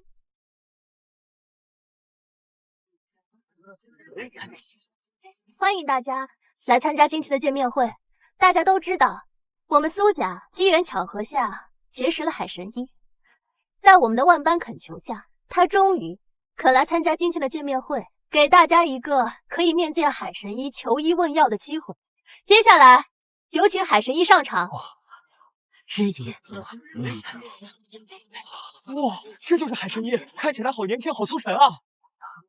人家可是海神医，世外高人，当然是仙风道骨，非同一般了。看着就……大家好，承蒙大家关照，今天在座的各位有什么需要，尽可以提出来，我一定尽心尽力为大家诊治。海神医果然如传言中那样平易近人，医治人心呢。是吗？不知道是否无论贫富贵贱、身份高低，海神医都会尽心尽力的为其治疗。那是当然，在我这里没有高低贵贱之分。那真是太好了。据我所知，第一医院正好有几例疑难杂症，他们的家属都因为治疗费用高昂且看不到治愈希望，而不得不放弃治疗。想必海神医如此仁慈，一定不会眼睁睁的看着他们回家等死。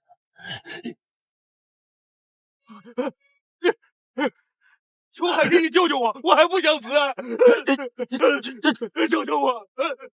海神医，救救我儿吧！他还这么年轻，还不到20岁呀，他怎么就得了这种稀奇古怪的病？还有我，我在医院住了大半年，都没查出病因。海神医，你大慈大悲，救救俺的命，俺给你磕头了！海神医，救救我儿子吧！求求你了！这都是你找来的。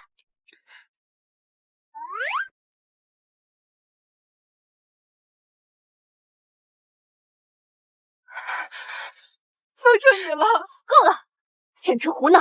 你们都是什么人？知道这是什么地方吗？保安，把他们给我赶出去！不是海神医自己说的，无论身份高低贵贱，海神医都会尽心尽力的为其治疗吗？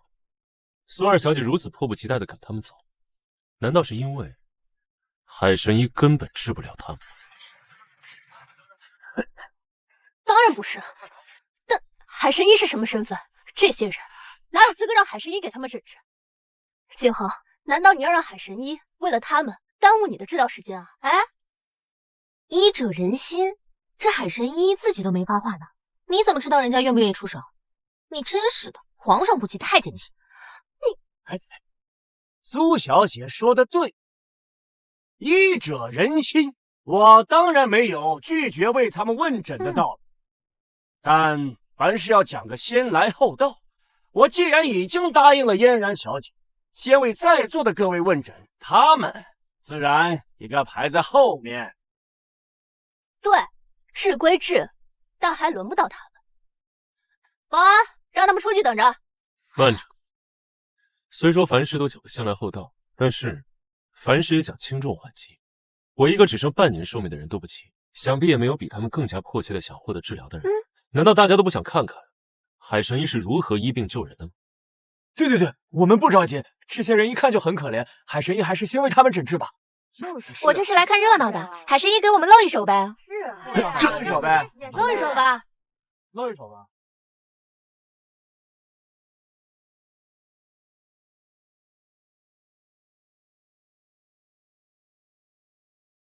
好，既然有人提出质疑，那我就出手自证一下。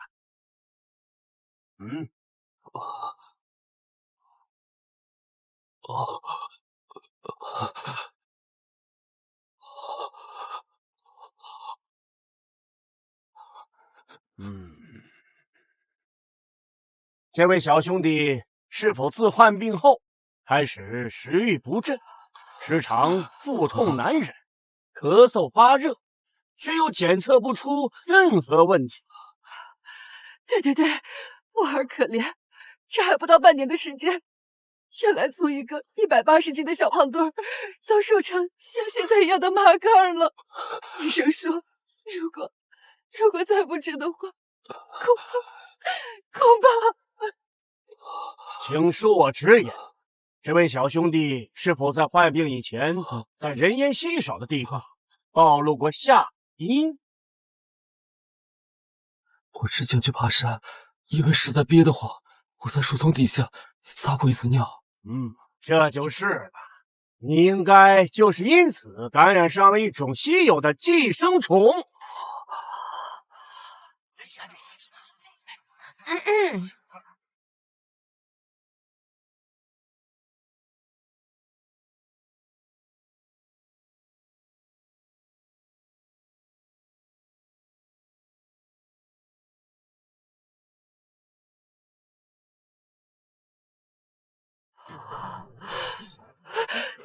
那他这还能治吗？那是当然，我只要帮他把体内的寄生虫去掉即可。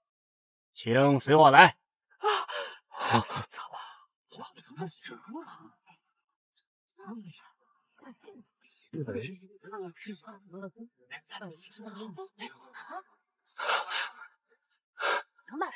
海神一出手就是不一般，这少年除了看起来还有点瘦之外，哪还有一点生病的样子？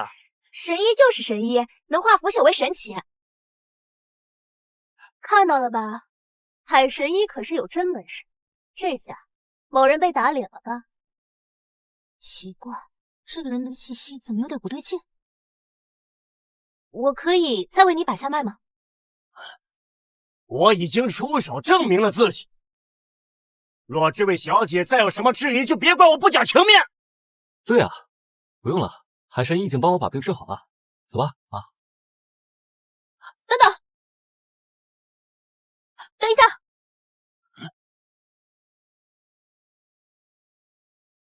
哪里来的南疆蛊虫，竟敢用在普通人身上？老夫不懂你在说什么。刚才我就觉得这少年身上气息古怪的很，看他脖子后面的虫眼，我才知道他体内的寄生虫正是你用南疆蛊虫解的吧？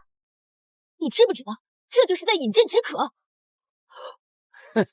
没想到你小小年纪竟也知道南疆蛊虫。没错，我是用了南疆蛊虫处理了这位小兄弟体内的血吸虫，他的病不就治好了吗？可他如果正因此得了虫疫，那可是会死的。那你就看看他体内是否还有蛊虫的存在。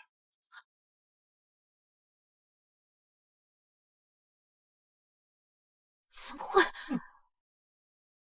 没有。苏石墨，海神医可是10年前诊治南疆虫疫的高人，手里有南疆蛊虫不是很自然的事吗？况且，海神医能让这害人的东西用来治病救人，说明啊，他医术高超。现在看你还有什么好说的？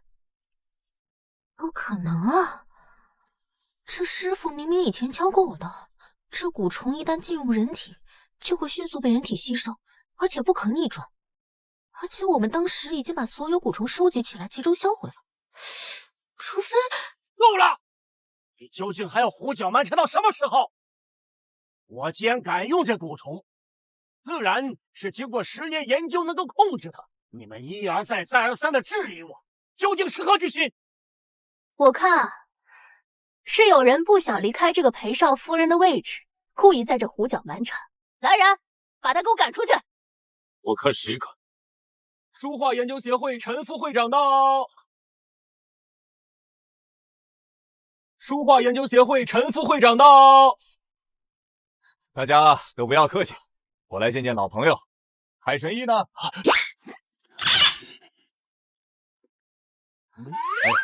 你这家伙可真不够意思啊！我得知你进京都的消息之后，可是翘首以盼，等着给你接风洗尘呢。怎么一声不吭就来了？还开了这么一个见面会，真是不把我当朋友啊！啊，海神医呢？人呢？海神医被某些不知好歹的乡下人给气得提前离场了。气走了？到底发生什么了？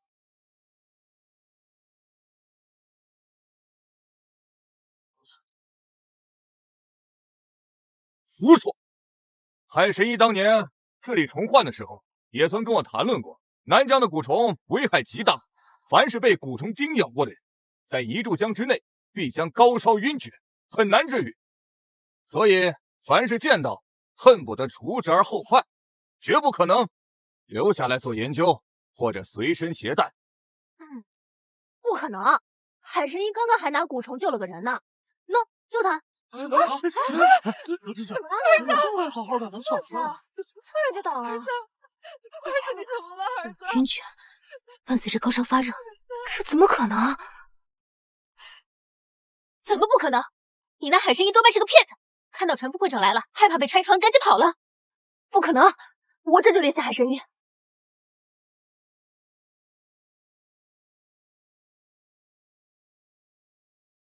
您好，您拨打的电话已关机。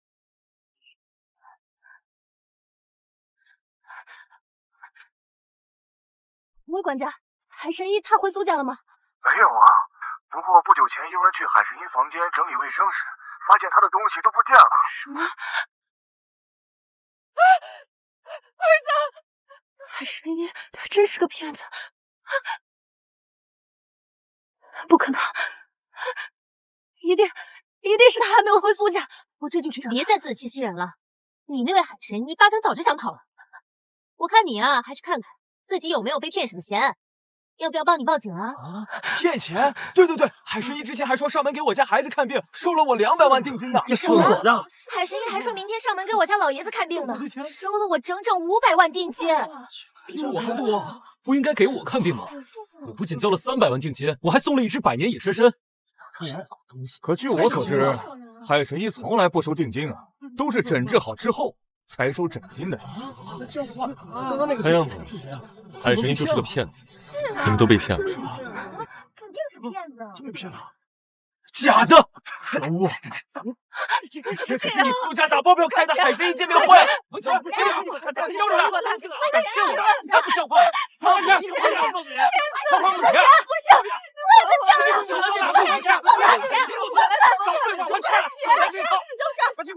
我的天啊！真是自作孽，不复活！快点！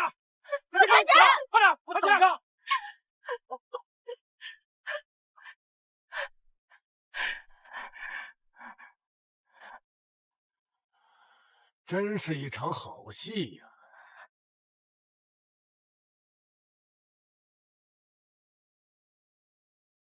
苏家那边怎么样了？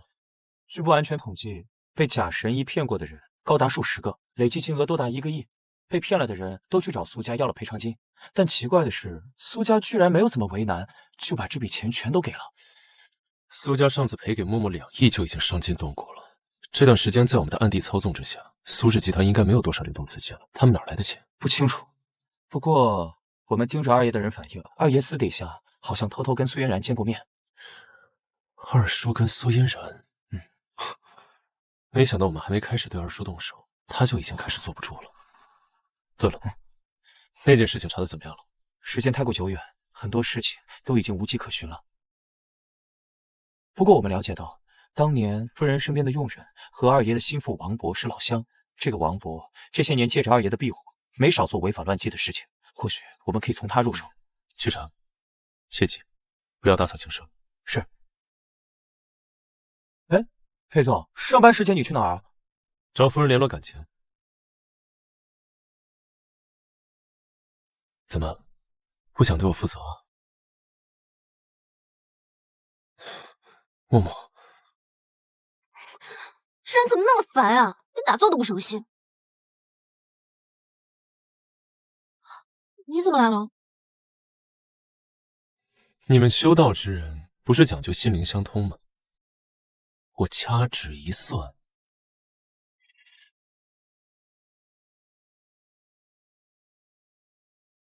你想我了。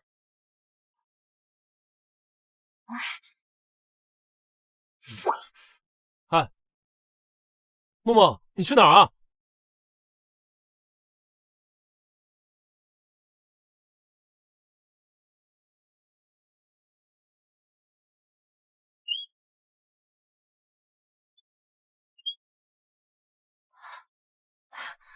姑娘，你有什么想不开的，非得跳河啊？小师妹，师姐，师姐，我这刚一回京，就看见你在那跳河，真是好大一个惊喜啊！说说吧，怎么回事？师姐，如果你遇到一个人，你见到他，你会面红耳赤、脸红心跳；见不到的时候呢，脑子里就会一直在想；见到他跟别的女人在一起的时候，还会难过。这到底是为什么？傻丫头，你这是喜欢上别人了？喜欢？这再明显不过了。原来这就是喜欢啊！可是我马上就要跟他离婚了啊！等等啊，你让我捋捋，你是说你结婚了，然后你喜欢上你的老公，现在你们要离婚？不是，你脑子瓦塌了？谁让他不相信我呢？我跟你说，这不明显的误会吗？果然恋神降智。真的只是误会？对。所以你现在要回去找你家亲亲老公了吗？我倒是想看看是什么样的男人能俘获我们默默的芳心。走，我带你去看。师姐，我跟你说，裴景恒家超级大，而且他超级有钱的，他奶奶对我也超级好，而且嘛，他怎么了？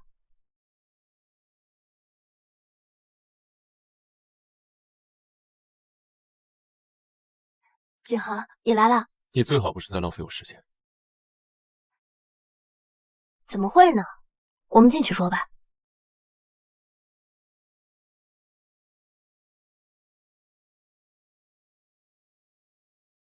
这不会就是你老公吧？他这什么意思啊？脚踩两条船？竟然当面一套背后一套，背着我偷偷见苏嫣然。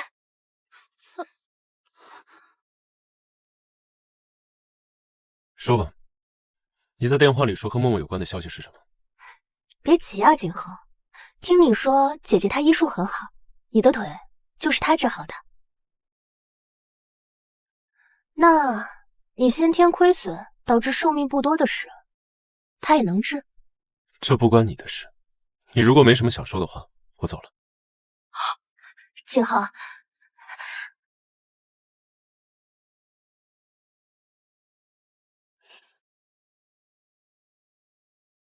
景恒，我要说的交易真的是关于姐姐的，你先坐下。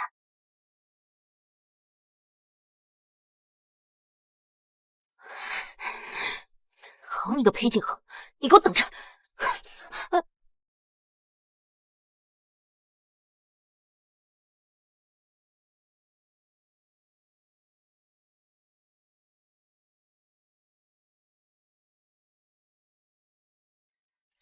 看样子你跟姐姐的关系很好，那不知道这个她妈妈留的唯一一块玉佩，你想不想替她拿回去？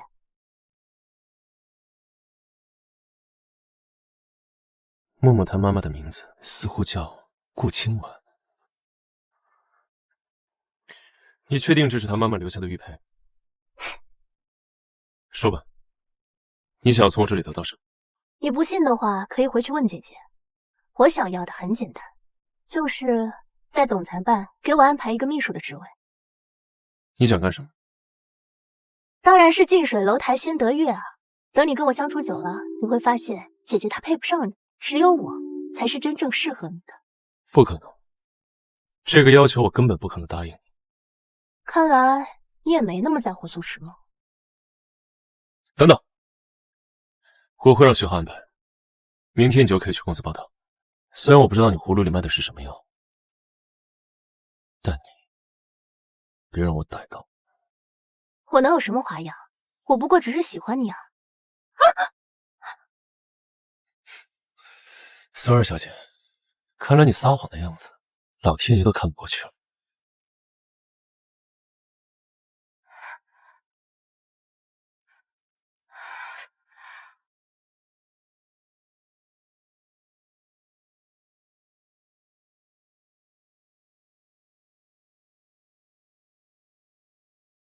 做得不错。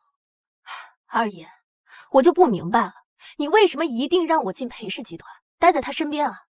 他一定会严防死守，不给我任何机会的。不，只要进了裴氏，就是最大的机会。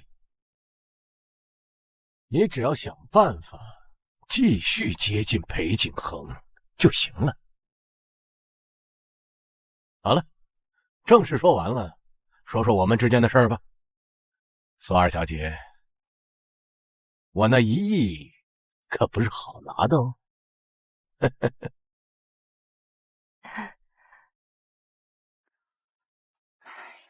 好了，别不高兴了。这3条腿的蛤蟆不好找，2条腿的男人还不好找吗？咱们今晚不醉不归。好，不醉不归。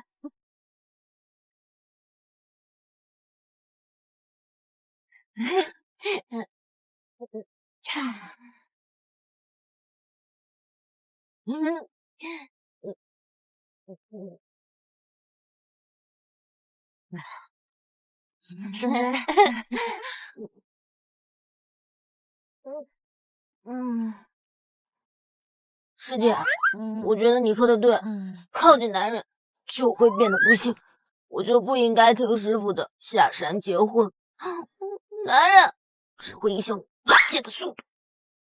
这心中无男人，拔剑自然深。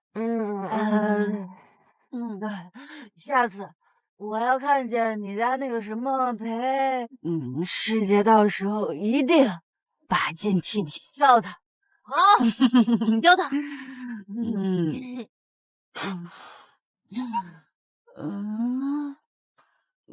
师妹啊，我好像看到你那个渣男老公了，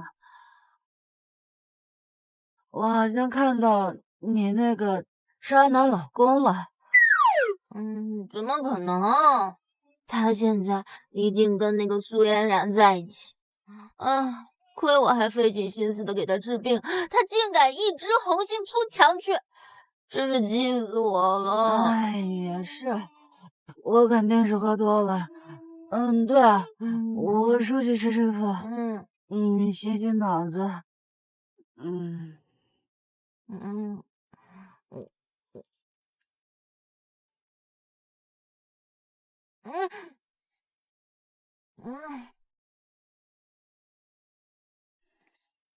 默默，你喝醉了。要不是我回去以后发现你没在家，让许浩查到你在这儿，我都不知道你居然在这里买醉。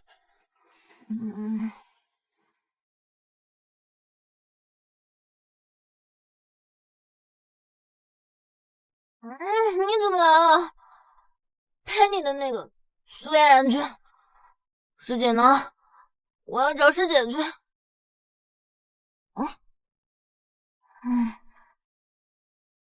苏嫣然约我出去，是为了这个。这是我妈的遗物，怎么在你这儿？她约我出去，告诉我这是你妈的遗物，所以拿来跟我做交易。所以你没有背着我跟她偷偷约会？当然没有啊。那她要跟你做什么交易？如果是钱的话，那如果她要我们离婚呢？默默，我们不离婚，不离婚好不好？那看你表现了。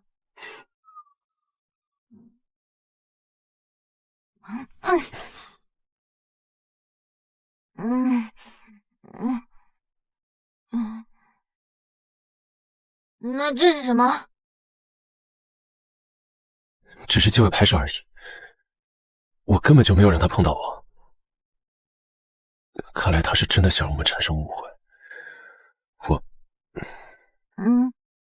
默默，我若今天不来找你解释，你是不是又准备离开了？师姐说的嘛，森林这么大，不要在一棵树上吊死。那你师姐有没有说过，做错事是要受到惩罚的？不行，我长大了，我做错事不能再被打屁股了。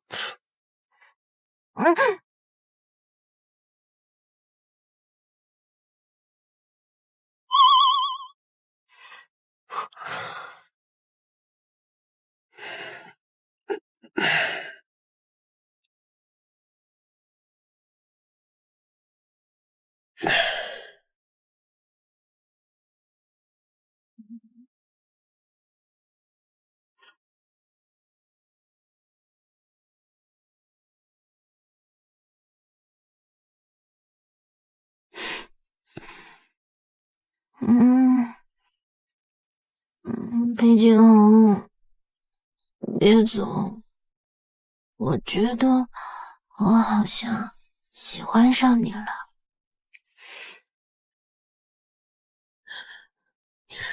我知道，我又何尝不是呢，傻瓜。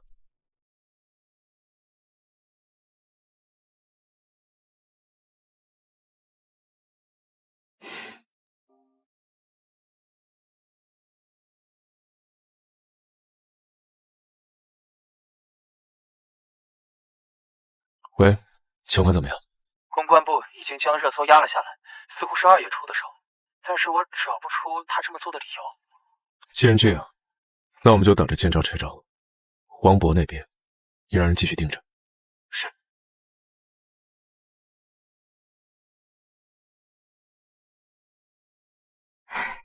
景豪，这是我今天特意早起给你熬的鸡汤，你尝尝吧。这是我的办公室，谁允许你随便进来的？如果你来了裴氏集团不能好好工作，那就给我走人。别啊，只是给你送个鸡汤而已，我这就回去工作。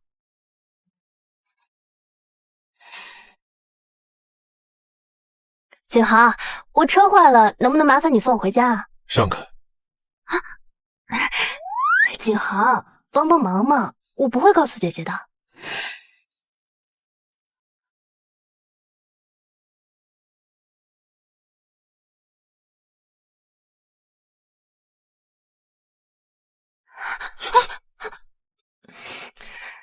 景豪，你怎么这么不怜香惜玉啊？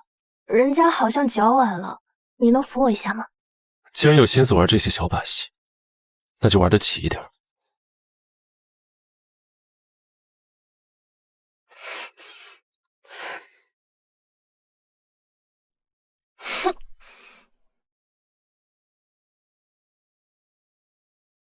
裴总，这个苏嫣然在搞什么名堂？他最近除了想办法跟你制造偶遇之外，其他的时间好像都在规规矩矩工作呀。那说明问题出在这些偶遇上。你派人盯着他，看他下班以后都去了哪里，跟哪些人见面。是。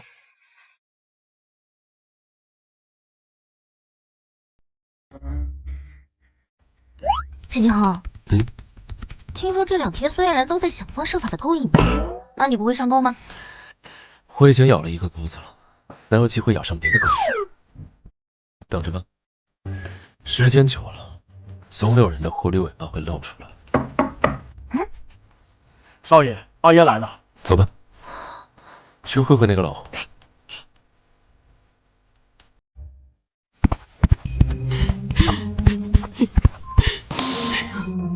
大保姆，不是我非得来兴师问罪，你看这景恒都干了些什么事啊？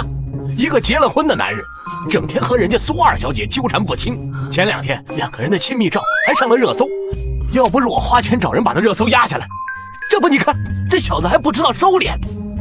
二叔这是发什么火呀？小心气大伤身啊！还不是你干的好事。现在媒体都得到了消息，如果这波舆论要是压不下去，一不小心让裴氏的股票产生动荡，到时候你我都变成裴氏的罪人。景恒，这到底是怎么回事？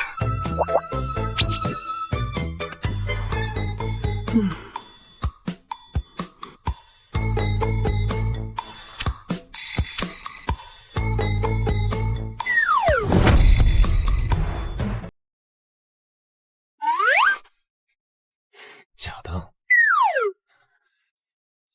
照片拍得不错，看样子偷拍的人本事不小。哼，要不是你不知道洁身自好，人家能拍到你。现在还是想想怎么办吧。哦，看样子二叔已经想到解决办法了。裴氏和苏家的婚事已经世人皆知了，现在裴氏就放出话了，说苏二小姐才是你的妻子。这样的话，这波舆论就不攻自破了。不行，我不同意。默默是我的孙媳妇，我不能让她受一丁点的委屈。再说了，景恒也不是那种朝三暮四之人。大伯母，这照片已经在这里了啊！再说了，这苏家老爷子和我爸那也是生死之交啊。既然景恒招惹了人家，那我们就不能视苏家二小姐的名声而不顾呀。难道二叔就没有考虑过默默吗？让我说呀，这个苏家寄养在乡下的野丫头就不该进入裴家的门。苏氏虽然说没落了，但是苏嫣然是从小接触世家礼仪长大的，她才是最适合做你的妻子。她合适？那你怎么不跟她在一起啊？我觉得你跟她也挺配的。你，大伯母，你听听他在说些什么啊？对长辈不敬，一点教养都没有。对对对，我没教养。你有教养，你天天跟你女儿差不多大的人在一起，你得瑟得很。你胡说什么呢你？你胡说什么呢你？我有没有胡说，你自己心里清楚。总之这件事你看着办。如果说这波舆论你压不下来，公司一旦出了什么问题，小心我在董事会上参你一本。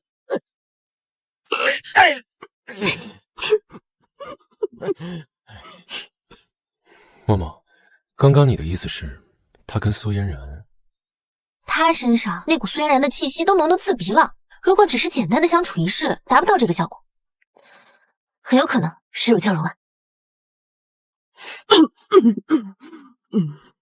哎呀，我这老了呀，一到时间就困得不行，那我就先回房间睡觉去了啊。你们两个也收拾收拾，回房去水乳交融去吧。我可想早点抱个大重孙子。哎呀，那个，要不你先回去，我还有电话要打。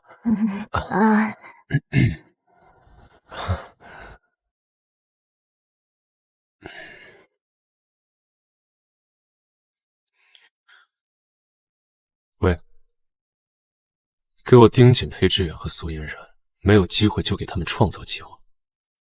我们来个以其人之道还治其人之身。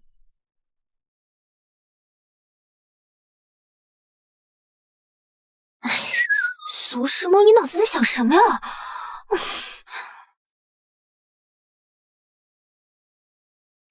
平安坚果，万物有情；心意寂静，万物独神；心神合一，气意相随；相敬若玉，无痴无嗔无欲无。你无痴无嗔无欲无，你怎么不穿衣服啊？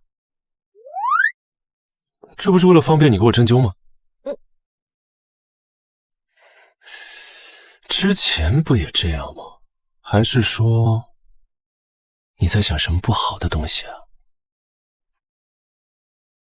我才没有！你还不赶紧上床，针灸完睡觉。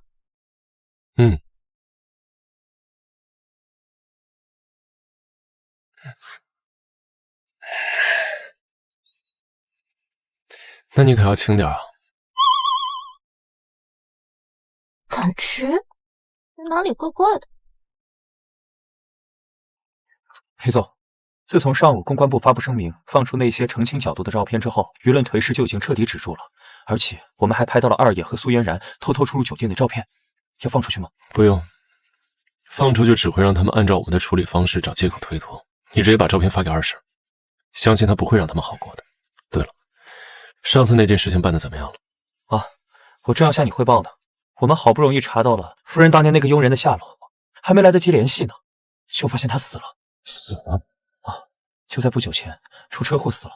但是我们了解到，在他死之前，王博回去过一趟。那这场车祸就不是巧合，看样子二叔察觉到了什么。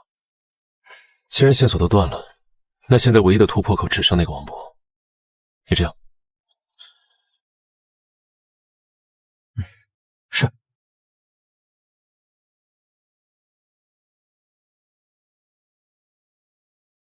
哼，妈的，没想到这小子还给我藏了一手。哎，你说说你啊，让你贴几个男人你都做不好。他根本就不让我进他身，我能有什么办法？二爷，既然咱们这个计划行不通，你还有没有什么别的办法能赶走苏轼墨那个贱人？哼，既然赶不走他，那就让他消失。哼，我筹划了这么久，好不容易等那小子快死了，怎么可能让他轻易破坏掉？那我现在能做什么？你现在要做的就是伺候好我。妈的，谁呀？老婆，你怎么来了？好你个裴志远啊！这人真的跟个狐狸精在这开房啊！老婆，是他勾引我的，我对你是真心的，老婆，你要相信我呀！哎呀，没想到老苏家平日里装的人模狗样的苏二小姐，背地里居然是个骚货！你胆子挺大的，偷心敢偷到老娘头上了，今天老娘就把你的脸给你打烂了！让你老婆，有话好说，跪下！让你偷人！狐狸精！让你偷人！你个狐狸精！喂，裴总，裴志远这边应该是自顾不暇了。很好，那你可以开始下一步行动了。是。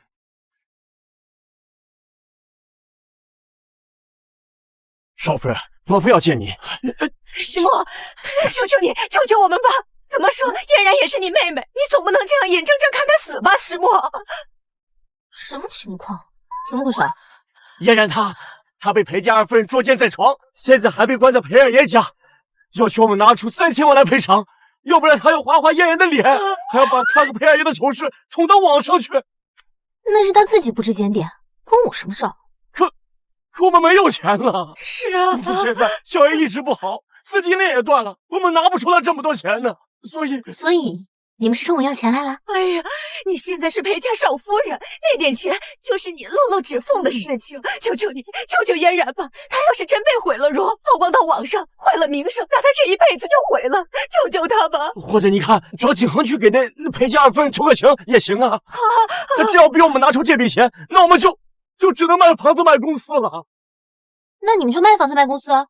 从小到大你们没有养过我一时，而且为了苏嫣然处处算计，现在这个地步都是你们应该的。管家，在。送客。怎么？石墨。二爷，夫人那边已经把苏嫣然放了。她说这次还在苏家老老实实拿钱的份上，就算了。如果还有下回，她会跟你离婚的。哼，李秀珍那个贱人，要不是看他娘家势力还有点用，早就跟他离婚了。等我除掉了裴锦恒，拿到了裴家的掌制权，看我怎么收拾他。听说那位少夫人的师傅已经回去帮她找药了，他们这一次不会真的能治好裴锦恒吧？不怕1万，就怕万一。裴锦恒已经对我起疑心了，要不是我上次让王博把他们老乡处理了，他就会顺着那条线索查到我的身上。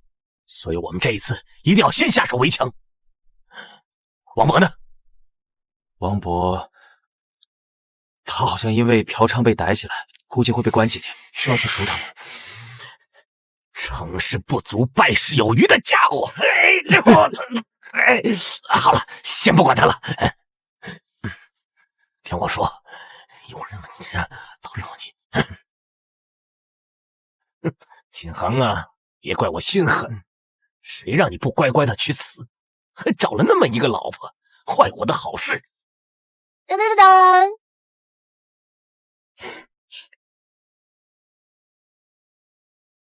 今日份的十全大补汤。默默，你明知道我用不上，怎么每天还让奶奶吩咐厨房熬汤给我喝？十全大补汤是对身体好的，又不单单只补那方面。可是我真的喝腻了。该啦，算算日子，师傅应该快回来了。等把你毒解了，就再也不用喝这个东西了。真的吗？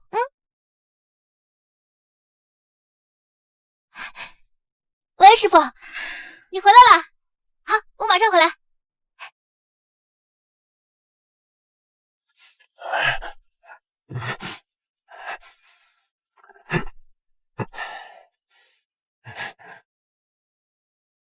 你不用送我了，我自己可以回去。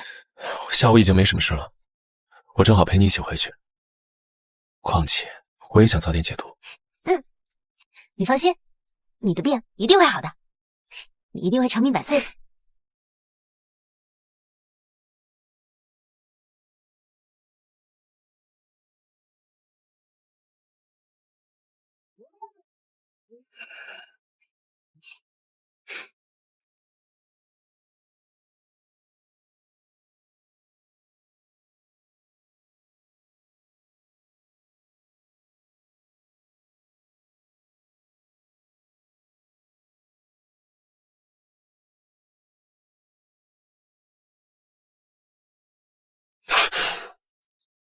怎么了？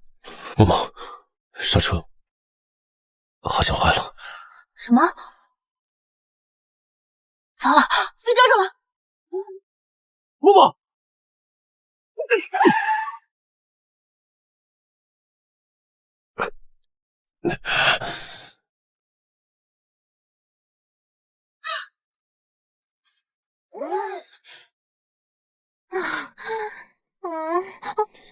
默默，你没事吧？没事儿，不过这刹车怎么坏了？出门的时候不是好好的吗？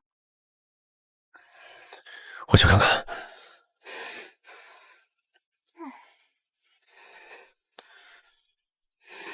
刹车线被剪了，应该是我那好二叔干的。什么？我都还没找他算账，他居然先动手来了！我去找他算账去。别急行吗？他蹦跶不了几天了，他的心腹已经被我找到证据送进警局，审了几天，相信很快就会有结果的。你没事吧？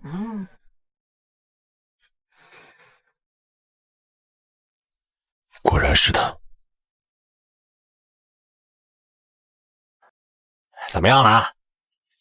我亲眼看见他们上了车，开车离开。好，好，只要裴景恒一出事，公司与家里必定大了。等我再养2天伤，就出去主持大局。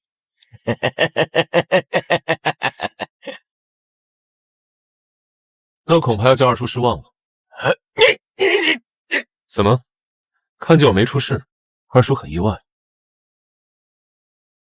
裴志远，经举报，你涉嫌杀人未遂，以及20年前人为制造车祸害死你大哥，并给你大嫂下毒，导致他难产而死。你的同伙王博已经对所有罪行供认不讳，先将你依法逮捕。铐起来！哎，别！哎，这一定是个误会，不是我干的。不是，景恒，你不能这么对我，我可是你二叔啊！二叔，你害我和我爸妈的时候，怎么不是我二叔了？不是，有话好商量嘛！走。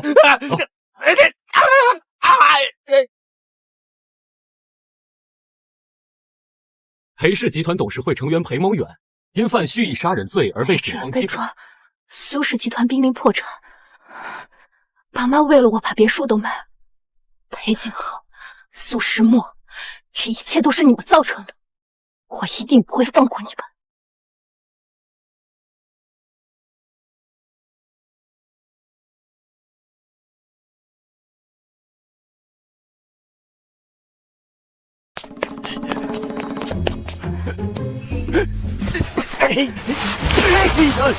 你别抓我，没钱，我的钱都是你自愿给的。我可以不找你要钱，也能不叫人抓你，甚至还能给你钱。但是你要帮我做一件事。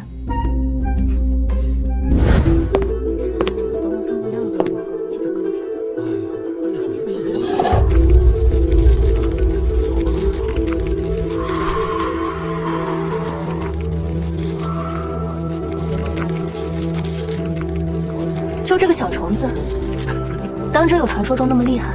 当然，不是我吹，当年要不是因为有海神医那么个人物在，整个南疆早就是这个小东西的天下了。这题怎么还不来？你等着吧，不出2天，整个集团大厦的人都会感染上虫疫。还有这档子事？半个月之内，他们全部都会死掉。好。我今天专门等到苏时墨还有裴景恒都进去了再叫你进来，我倒要看看这对狗男女会死得有多惨。小宝贝儿，我7天以后再来接你，你就在这儿美美的饱餐一顿吧，拜拜。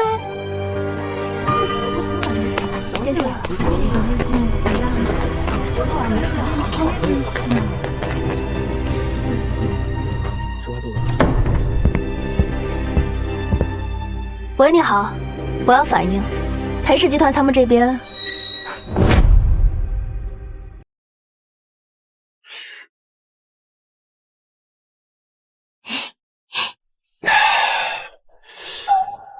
默默，师傅最近把需要的药材带回来了，你什么时候开始给我解毒啊？这个汤我是真的不想再喝了。还需要准备一段时间啦。反正你这么多年都坚持过来了，也不差这一时。我倒是不急，但是奶奶最近轮番上阵大补的药，我怕她想等重孙等急了。裴总，不好了，市场部有人晕倒了。怎么回事？晕倒了就赶紧送医院。刚才卫生员派人过来，把我们整个大厦都给封了，说是我们这里有什么传染病，其他所有人只许进不许出。什么？赶紧带我过去。是。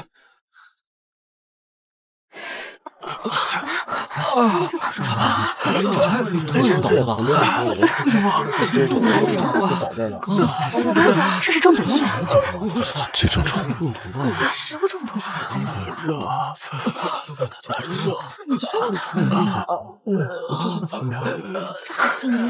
是虫疫。你还记得那位假神医吗？你是说他们的病是人为的？不错。当时那位假神医用南疆蛊虫治疗那位患了血吸虫的少年的时候，我就觉得不对劲。南疆蛊虫向来不可控，除非是以心头血豢养的虫王。看这些人身上有蛊虫滴药的痕迹，但体内并没有蛊虫，一看就是有人把蛊虫王放进了公司。那他们还有救吗？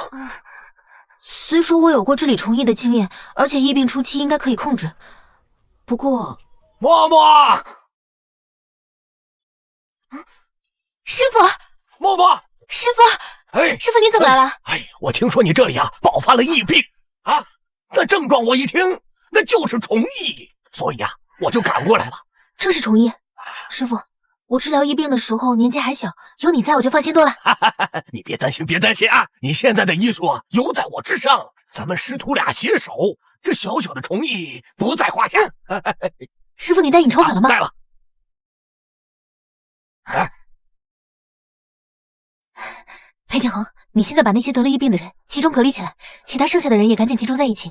好，我马上去办。大家放心，有我和我师傅在，不会让你们受到一点伤害的。接下来呢，我要引出虫王，大家记住，千万不要发出任何的声音。嘘。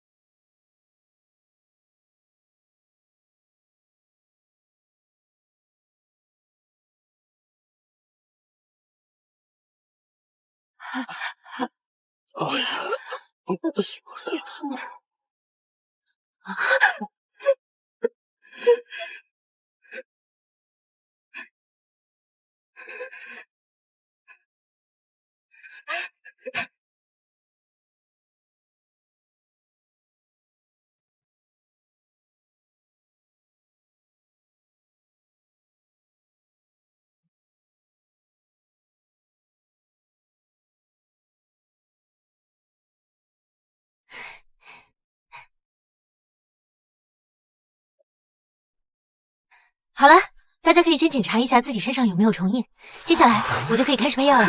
没了，放心吧，啊，这个我内行啊。不过我先处理好了这个虫王，留着它终究是个祸害。等等，师傅，我听嬷嬷说，这个虫王需要心头血豢养才会受控制。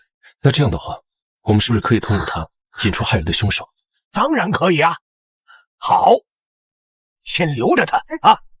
等我们解决了这次的虫疫之后，我要看看到底是谁敢冒天下之大不韪，藏匿当年南疆虫疫的蛊虫。师傅，您似乎对当年的南疆虫疫很熟悉啊。废话，那场席卷半个南疆的虫疫，都是我带着医师学会解决的。还有那些蛊虫啊，都是我亲自带人给他处理的。难道您就是海神医？不是我，那是谁帮你搞到了冰山雪莲那么珍贵的药材啊？啊！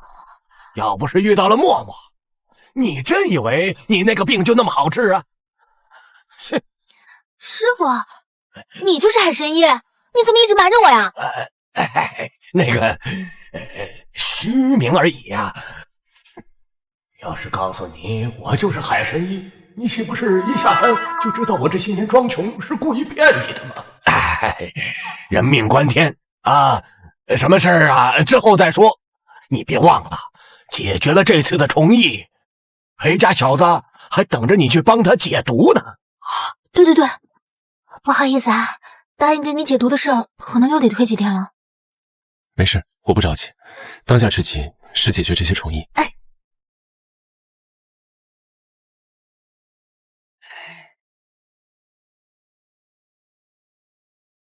咦，这整栋大楼怎么一点动静也没有啊？这大楼都被封锁了，就算有什么动静，你也看不见。说的也对，让我先把我的小虫召回来，看看。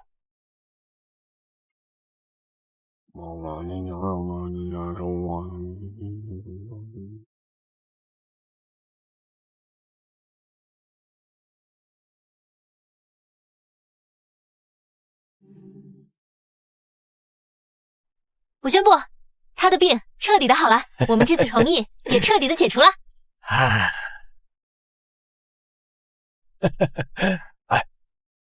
我觉得这个蛊虫在里面躁动，估计啊，它的主人就在这附近。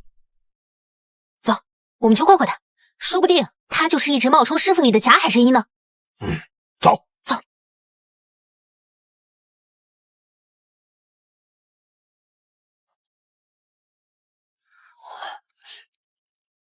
他们怎么没事啊？我的虫王可是从当年南疆虫疫的现场偷来的，那可是能让整个南疆都生灵涂炭的蛊虫啊！他们怎么居然没事啊？那现在怎么办？我怎么知道？我可只答应帮你一次，休想赖上我！好久不见啊，苏嫣然，没想到你竟然联合这个假神医，利用蛊虫来对付我。可惜假李鬼遇到真李逵，这次不能让你如愿了。要不是默默的师傅，恰巧就是当年治理过南疆虫疫的海神医，这栋大楼不知道会有多少人死于非命。你的解释还是留给警察听吧。什么？苏世墨的师傅是海神医？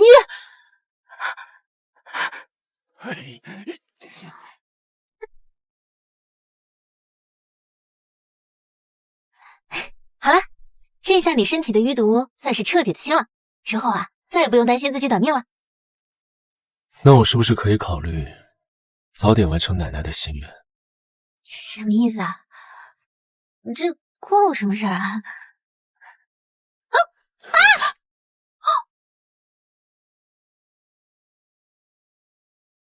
我倒要让你看看我行不行。